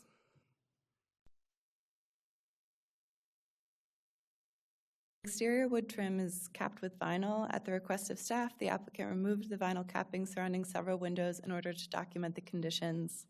The trim and some wooden framing elements appear to be in salvageable condition. Is proposing to remove all the non-historic vinyl windows and install Marvin Elevate double-hung fiberglass-clad wood window inserts into the existing openings. The proposal includes the installation of 28 6/1 double-hung fiberglass-clad wood inserts, 2 4/1 double-hung fiberglass-clad wood inserts, and 1 fiberglass-clad picture window. All proposed windows will have screens. All original framing elements and trim will be retained and repaired as needed. The applicant is proposing to remove all of the vinyl foundation level windows and install 6 new vinyl windows to replicate the existing. Additionally, the applicant is seeking retroactive approval for removing non-historic metal awnings from the facade earlier this year. Just to go through the proposal in more depth, the majority of windows on the house will be replaced with the Marvin Elevate 6/1 double hung wood windows with simulated divided lights. In this larger window on the front labeled A, the applicant is proposing to put paired windows. 3 windows on the right side elevation will be replaced with 4/1 double hung fiberglass-clad wood windows with simulated divided lights. Presumably these windows were too narrow to accommodate the 6 lights. And then 1 window will be replaced with a picture window. 6 vinyl foundation windows will be replaced with vinyl windows to match the existing. These are all in the secondary and rear elevations. The applicant is also seeking retroactive approval for the removal of 2 non-historic metal awnings from the front elevation, as seen here in the before on the left and after on the right. Staff finds that the existing vinyl windows are not compatible with the historic resource and were installed without HPC approval by a previous owner. Staff supports their removal. Staff finds that the profile and detailing of the proposed Marvin Elevate fiberglass windows is generally compatible with the historic resource in this case, and finds that they're an improvement to the existing windows. Staff is generally supportive of the replacement windows, but seeks feedback on the appropriateness of the material and the profile of the proposed picture window, and the material of all of the windows. And staff finds the removal of the non-historic awnings is appropriate per Chapter 24A8 and the guidelines.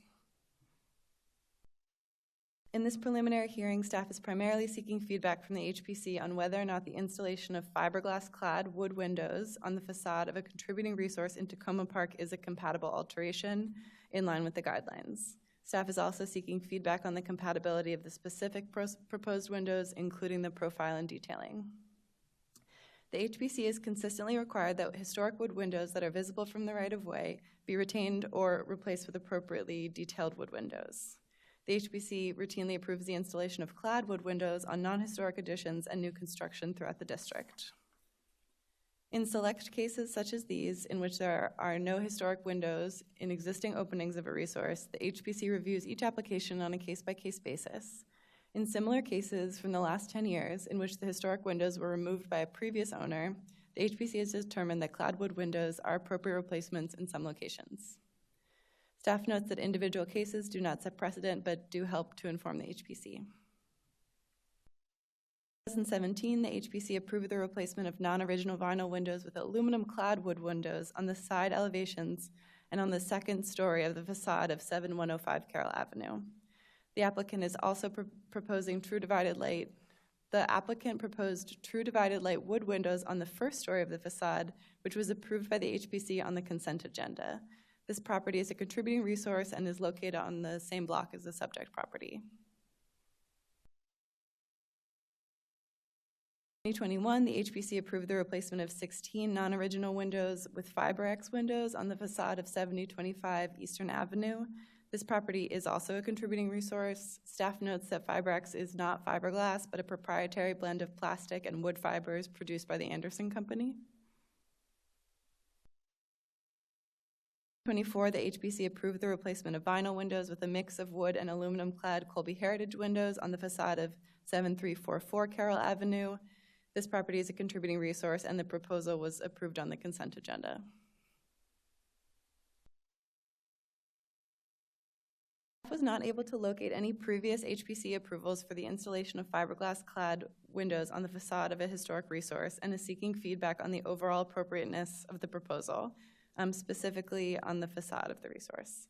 Staff finds that the profiles and detailing of the proposed Marvin Elevate windows are generally consistent with the overall appearance of a historic double-hung window from this period. The Mutton profiles have a putty slope that mirrors the overall appearance of a glazed wood window. The material has a matte finish and is paintable. Staff finds the bottom rail is perhaps a bit too short, but this detail would be difficult to see with the setback of the house. Staff is also seeking feedback on the configuration of the proposed configuration of the windows. Per the guidelines, all exterior alterations for contributing resources should be generally consistent with the predominant architectural style and period of the resource, but exact replication of existing details and features is not required. Bungalows from this era often had double-hung wood sash windows in a variety of profiles. Staff finds that the proposed 4/1 and 6/1 windows are compatible and consistent with the surrounding resources. While staff does not find it necessary to replicate the exact profile of the windows from the historic photo, staff finds that the large picture window is less consistent with the architectural style as it was executed in the Tacoma Park Historic District. The vast majority of early 20th century bungalows on the surrounding blocks feature single or ganged double-hung windows in the larger openings. Based on the surrounding resources and the historic image of the property, staff finds that a picture window may be a less compatible option than paired double-hung windows in this opening.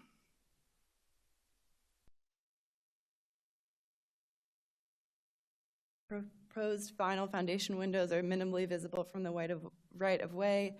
Staff routinely approves the replacement of foundation level windows administratively, and staff finds that the awnings are not historic and supports the retroactive removal of the non-historic element per the guidelines in Chapter 24A8. From the HPC on the overall appropriateness of installing the proposed fiberglass clad windows on the contributing resource. Are fiberglass clad wood windows a compatible substitute material for a wood window on the facade of this resource, or should the applicant revise their proposal to install windows of a different material? Staff also requests feedback on the appropriateness of the proposed picture window on the front of the resource and all other comments on the proposal. And staff recommends the applicants make any revisions and return for a HOP. Staff also recommends the applicant submit dimension shop drawings showing how the proposed inserts will be installed into the existing frames. I'm going to take any questions at this time.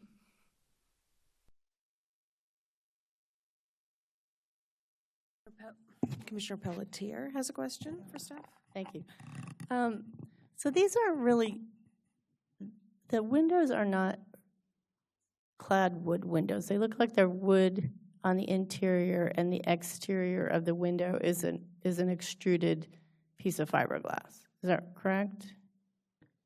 I believe the applicants have a sample that they've brought, Oh, but okay. Okay. Based on the picture. Based on the pictures, I would say that there is a little bit of crossover at the bottom that you could maybe call cladding, but what we've maybe been calling aluminum clad wood windows is not completely dissimilar to this. We just maybe haven't pulled up a section view. It really depends on the window, how much wood is behind the cladding. Right, because I mean, typically the metal clad wood windows are wood with metal wrapped around them, but these seem to be extruded fiberglass on the exterior and then wood on the inside. I'm not that familiar. I'm familiar with fiberglass windows. Just when you said fiberglass clad wood windows, it kind of confused me a little bit. So that was one question. The other question is, does the staff have any concerns about these being inserts rather than full window replacements in that they're going to reduce the clear opening size in general? We're working with the applicant on getting dimensioned shop drawings to show what that would look like. Concerns, but we don't have accurately dimensioned drawings to be able to work out some of those details yet, which is partially why this is coming in for a prelim on the general appropriateness of the windows. Okay, great, thanks. This is Chair Burdett. I have a quick question. Isn't one of the issues we've had with fiberglass windows was the glossiness of the finish? And if these are not glossy and paintable, doesn't that kind of take away at least two of the negatives of fiberglass clad or fiberglass and clad windows? I would say that other fiberglass or even the FiberX windows may be shinier, and some windows have a warranty issue with painting, and that doesn't appear to be the case for these windows. So I think you could argue that that is certainly a pro for their compatibility. Thank you. Commissioner Doman, you had a question?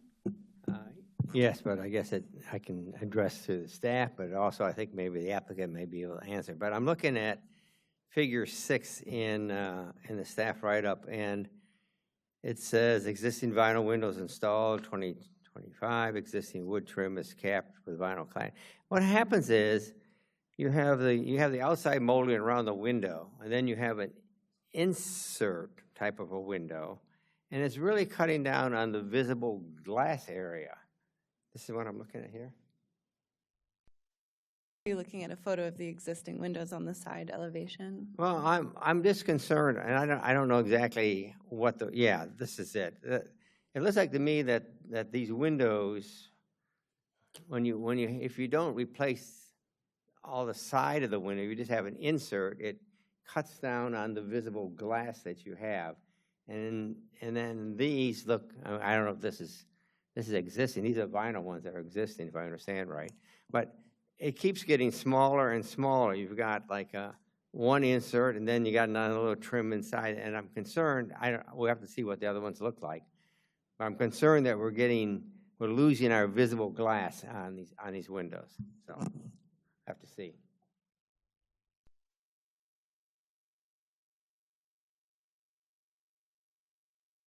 Questions for staff?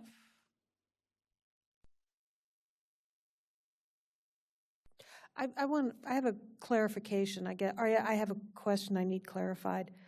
The windows that are being replaced now are not the metal windows that are in the 1983 photograph, correct?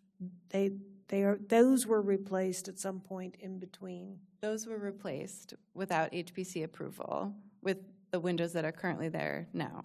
And they're talking about replacing them. And they're talking about removing the non-historic windows that were installed without approval and putting in new windows.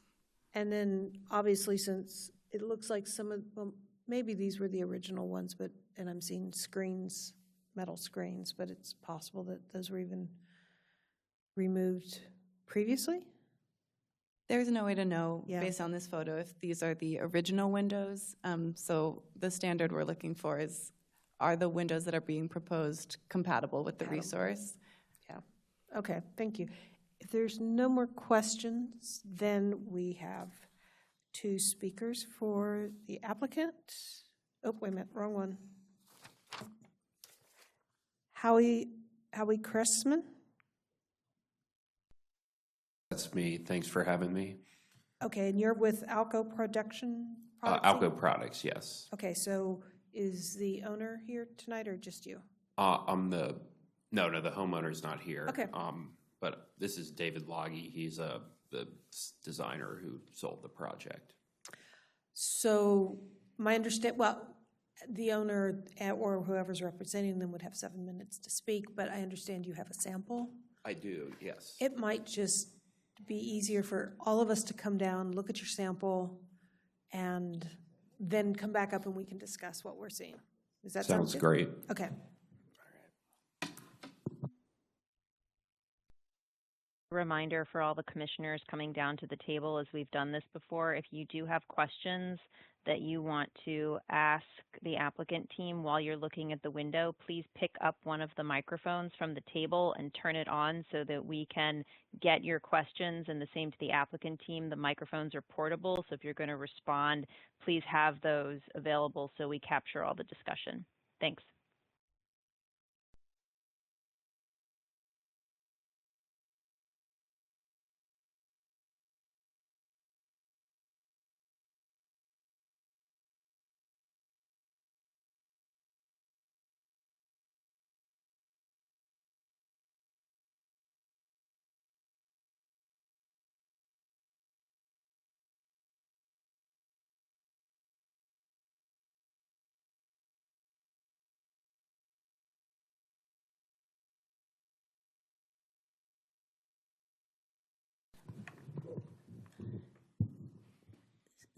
So,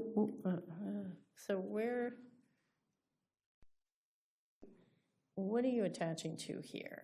The existing frame of the existing window? Yes, we would be. So this is actually showing a full jam window because there's only so many samples they'll send, but the jam depth would be a little less deep. Okay. I'm sorry.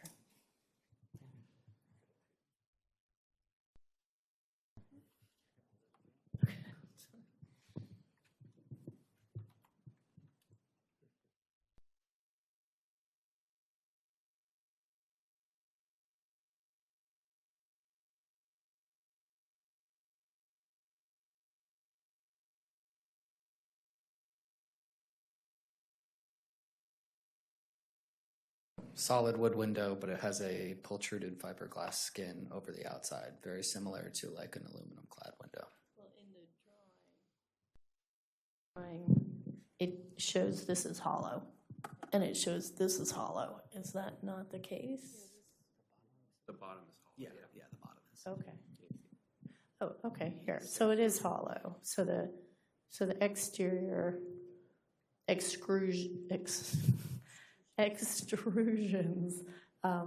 are hollow fiberglass. Correct. Yeah. Okay.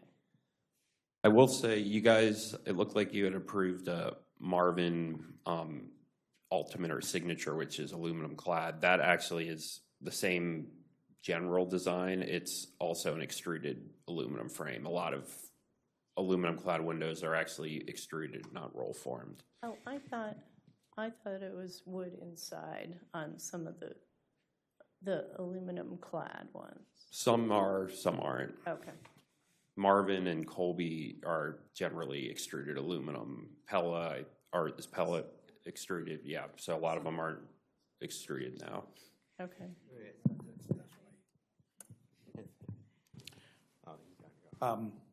Only to illustrate that the aluminum clad units are more substantial in the wood portion, and the aluminum itself, extrusion, is definitely more substantial.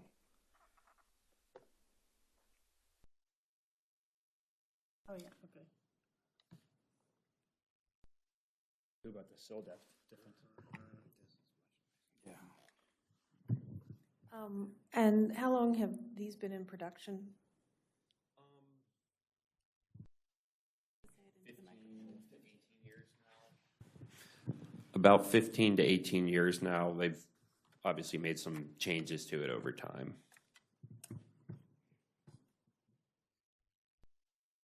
And I think a few years ago, we did a project here where one of these did get approved. I was trying to look through our CRM, but I think we switched systems during the time, so I could dig that up at some point if that would be helpful.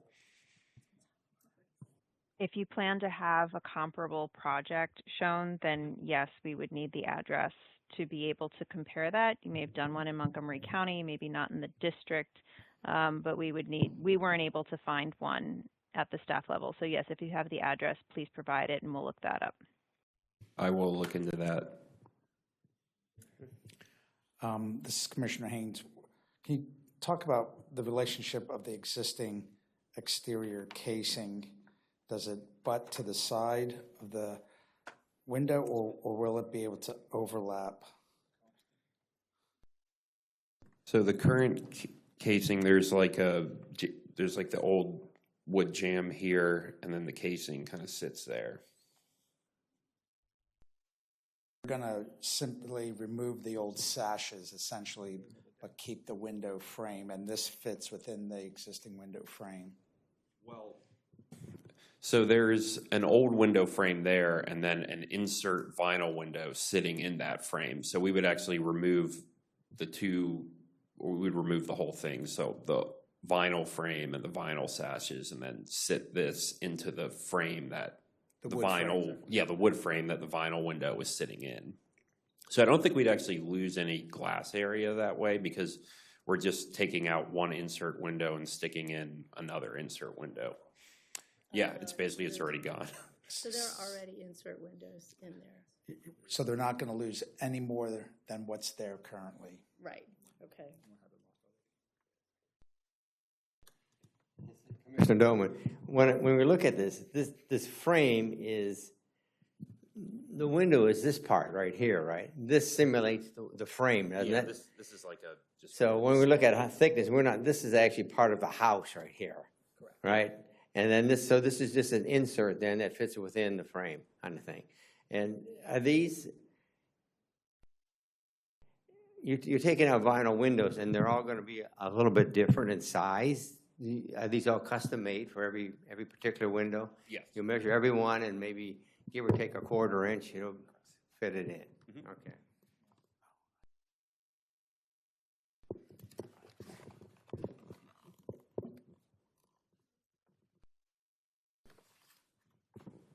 The owner's wanting to replace the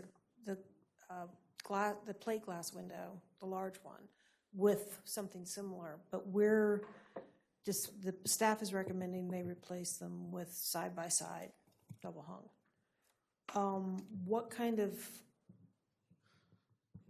What would that look like with your system? Are they fairly tightly? It's a living room. It's a living room. That big one where there's like the center and then Nice exterior. Yeah. No, they're all. So you're talking about the window with that awning. They're all inserts, but no, I mean, we could definitely do a twin double hung there instead. When I built this, that's what was there now, and I didn't know what used to be there. The window underneath the porch, we changed that from what it is now, which is one big double hung, to two twins, because we found I think Devin showed us a picture that used to be like that. So I just didn't know what the other one was like, so I just built the quote as it was. Yeah, that was back in the 50s and 60s. Everybody wanted their big picture window in their living room. So houses like this that would have had ganged windows, they took them out to get their big picture window. But on that front window where you've got the two side ones and then the big picture window in the middle, I guess the question for staff was the desire to have that big picture window be another double hung, just bigger? Yeah, that's what we're seeking feedback on, if that would be perhaps more appropriate than a picture window to have a paired double hung or a single double hung in there. In the photo from the 80s, it does look like there's a division in there. I'm not sure if it's two windows or not. Oh, yeah, okay. And we don't need to replicate exactly what was there, but it does serve as a good guide for what might be compatible. Right, because big picture windows aren't really a thing in the 1915, 20. No, that's a different line of windows. That's the signature line. But it shows wood down here. Does that have wood in the bottom of it or not? No, this one's going to be like that corner cut right there.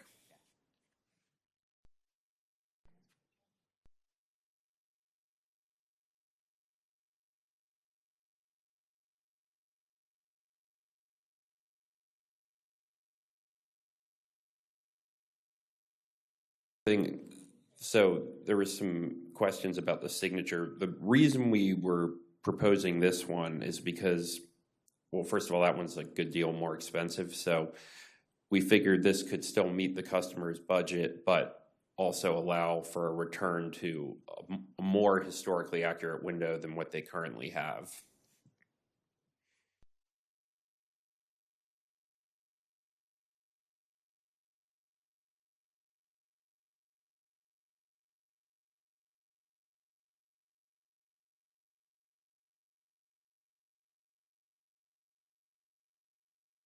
But this one is the aluminum clad window, right, which is not what we're talking about. No, that's a different series. So that is the window that we're talking about. Okay, and that's that one. Yeah. Okay, just clarifying.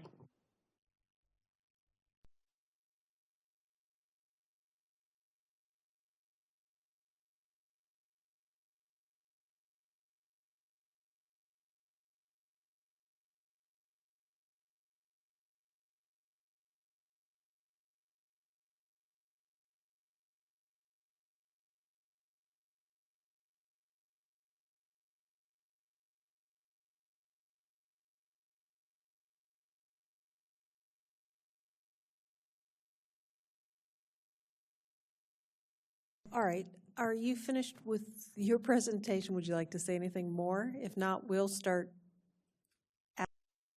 beyond what we asked you down there.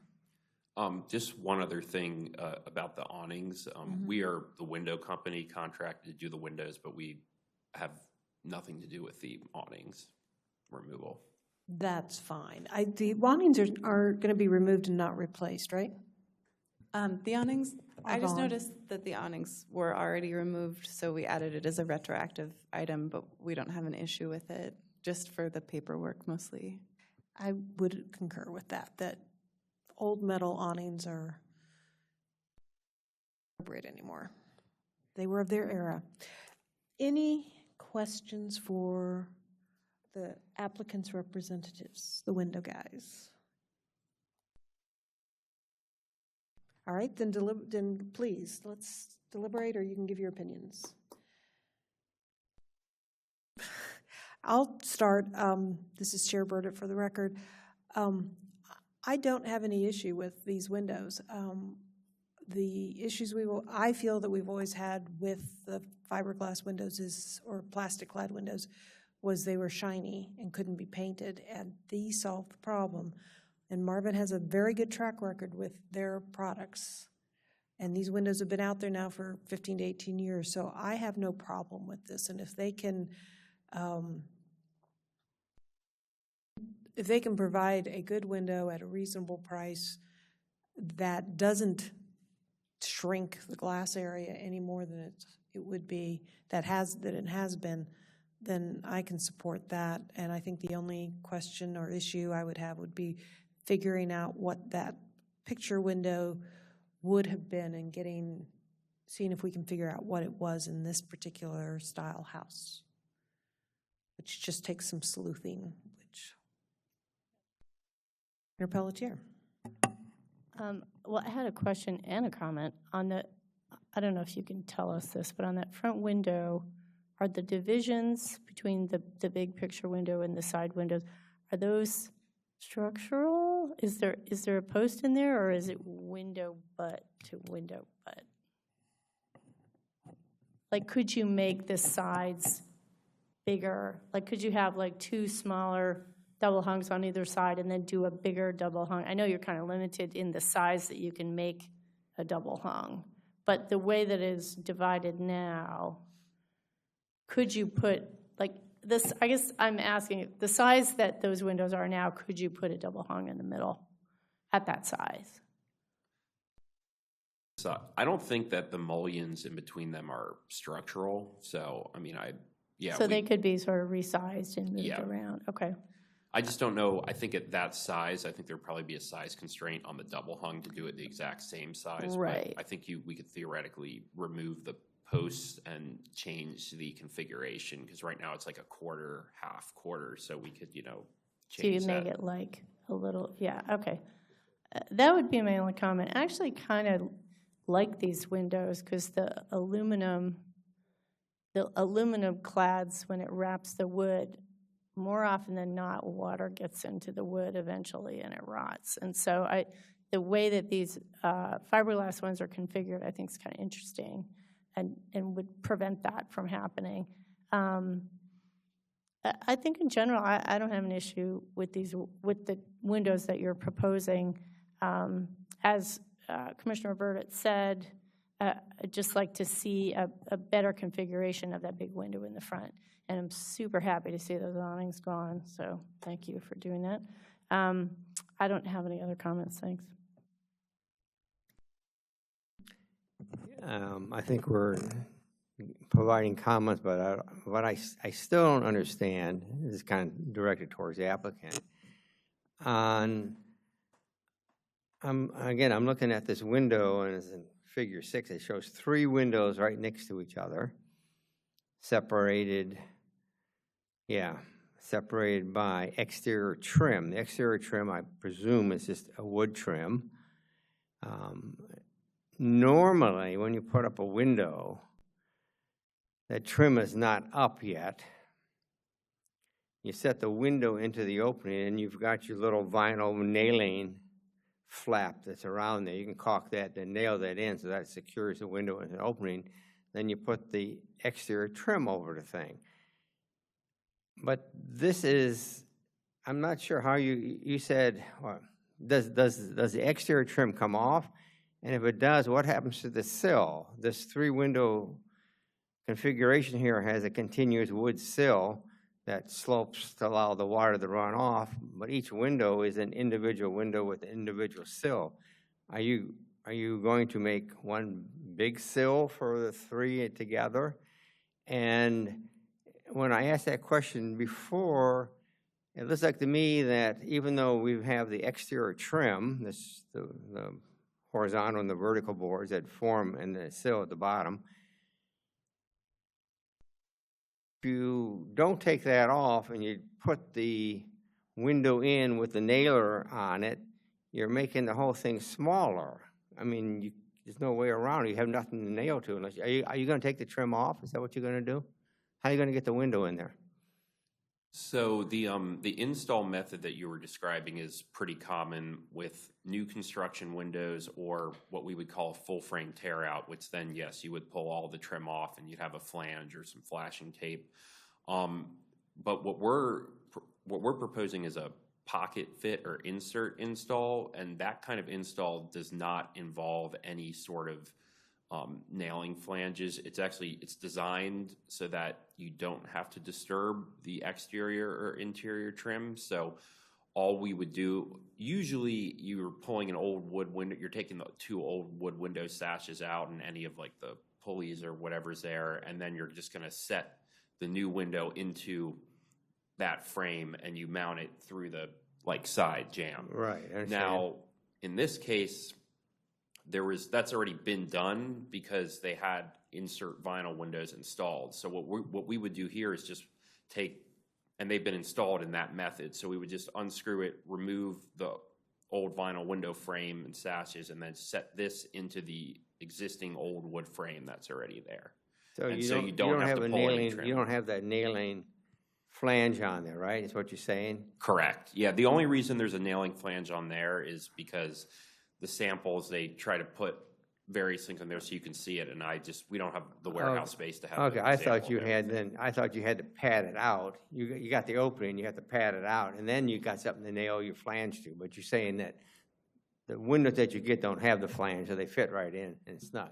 So you actually are gaining maybe like an inch on each side, or 3/4 on each side, then, because you don't have to pad it out for you. Correct. Okay. All right. And how do you handle the sill at the bottom?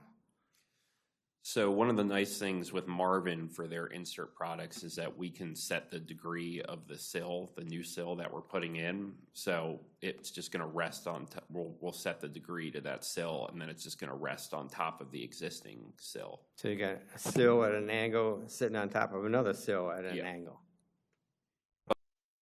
That angle to be, you can set the angle of the replacement window. All right. So the method of construction then actually gives you about as much glass as you can get there. That was one of my concerns earlier. So I see how it's going together. Okay, thank you.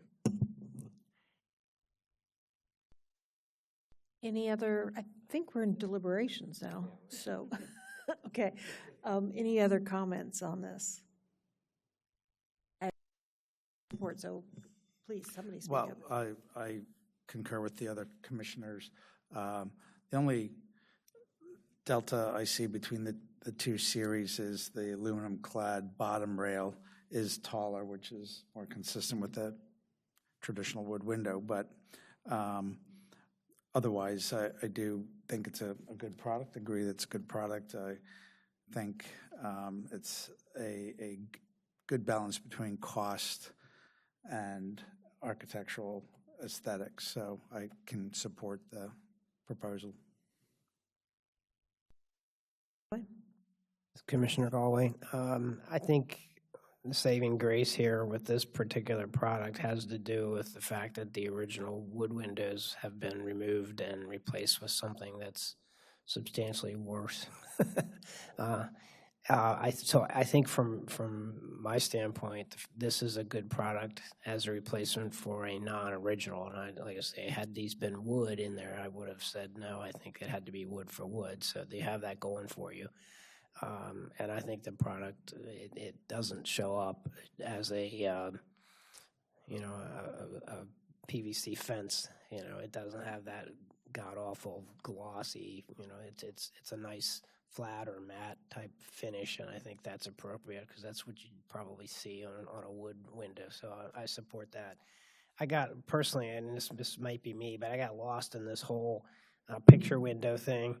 And I thought I heard somebody say something about 2 double hungs, and I'm confused by that. I actually own a home it's a 1940s home, and that's a very typical arrangement where you have a larger double hung in the middle with 2 smaller double hungs, or maybe just fixed windows to the sides. So I think I would be inclined to have you guys sort of look at making that removing the picture window, going back to a double hung, maintaining approximately the same size as what's there, and it would looks like it's pretty close dimensionally to that other larger double hung that's on the other left-hand side.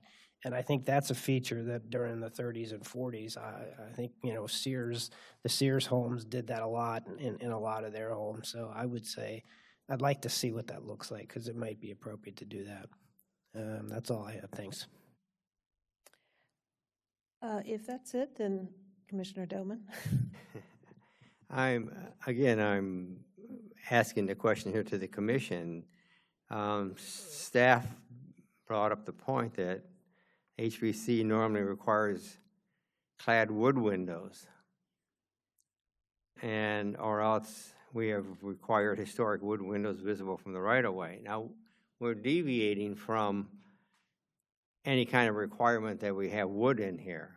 I mean, the framing on the exterior side of that is not wood, and it's aluminum coated, whatever that is. Is that some way that the commission wants to go down and accept this? Well, this is Chair Burdett. I believe the one thing we're dealing with is that the original windows were removed and replaced with something with inserts. Yeah. And what we usually prefer is wood windows clad with vinyl, although it looks like possibly that what we've been approving may actually be wood on the inside and vinyl on the outside, or aluminum on the outside. And depending on which series it is or which window brand it is, it could have been just aluminum or aluminum clad wood. We have a lot of room here to move, I believe, with this window. Yeah, well, I have no problem with the product. Mm-hmm. I'm just trying to find a line that the HPC will go down, like we'll accept this or we won't accept that. And I realize it's the line, the wording is on a case-by-case basis, and I understand that. But sometimes we have made people put in wood windows.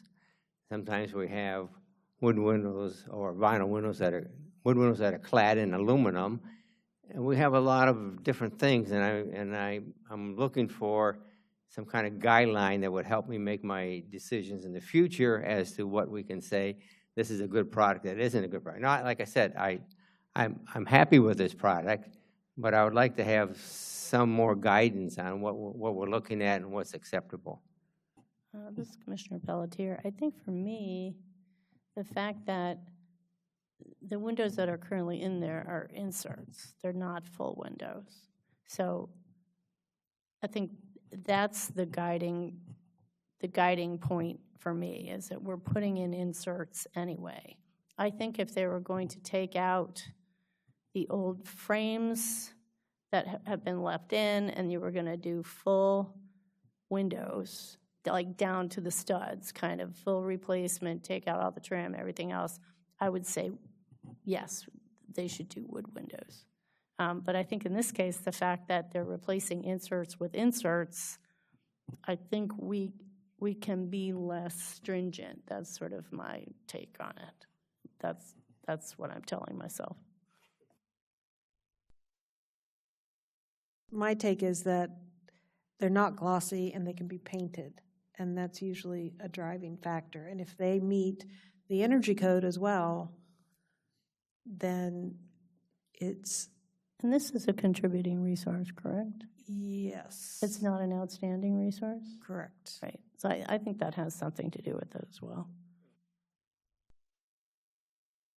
And was always the same material, if available, you know, if we can use the same material that had been, if these had been wood windows, we would have had requirement that these be replaced with wood windows, okay?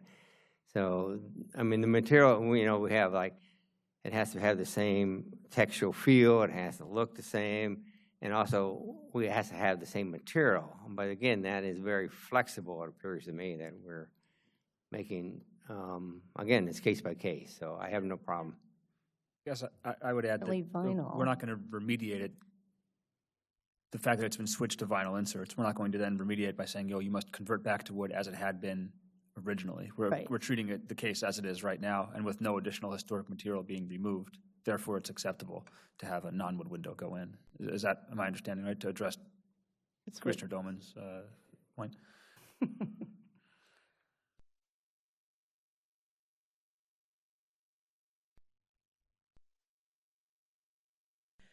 Well, you've heard our opinions and general support for the product.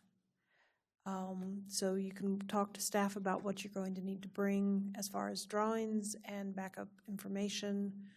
But having the sample here was very helpful for us to see and for the staff to bring other examples of other, like the aluminum clad wood. So we do appreciate that. All right? Thank you very much. Thank you. And do look at that picture window and what would have been, what it would have looked like before originally, and if what the owner, you know, is thinking about now. But we'll let you talk to staff about that before it comes back. All right, moving on. We are at minutes, meeting minutes. Did anybody read the meeting minutes? This is Commissioner Dimignani. I read both sets of meeting minutes. And they looked correct to my eye, so therefore I would make a motion that the commission approve the meeting minutes from the July 23rd and August 13th meetings. This Do I have is a second? Commissioner Pelletier. I will second. All in favor of accepting this, say aye. Aye. Aye. These meeting minutes are approved. Madam Chair? Yes. Not present, I did not read the August one, but I read the July one, so I for the July and abstain for the August. Okay, so we have a unanimous for July and one abstention for August. Yes. Okay. Commission items. I think we discussed this during the work session, but there are several meetings or hearings coming up that the commissioners can attend if they would like to. I'll be attending 2 of them, and they are relating to the University Boulevard plan, whatever it's called, and then the Clarksburg sector plan. And yeah, and historic properties that we have recommended designation for related to both of those areas, as well as one property that the commission recommended for designation that the staff did not. So that is also part of the Clarksburg plan. And after that, staff items. I do have an item. I don't know if it got brought up in the work session or not, but the two new commissioners that will be replacing Bob Sutton and Christina Radu are scheduled to be confirmed by the County Council on Tuesday, September the 16th. So I will be getting in touch with them. That is right before our next meeting on Wednesday, September the 17th. So I haven't confirmed about whether or not they will be available to join us, but they may be joining us on the 17th. So I'll keep you up to date on that. And if they don't join us for the 17th, then they should definitely be with us for October the 8th. I recall correctly, the first one I was eligible for, I sat in the audience and watched the first one, since they didn't need me, and I could just sit there and soak it all up. Thank you. And we also discussed in our work session that Commissioner Pelletier will be leaving us next month, which we're all very sorry about. So I think that's it, and we are adjourned. Thank you. Thank you to staff. Thank you.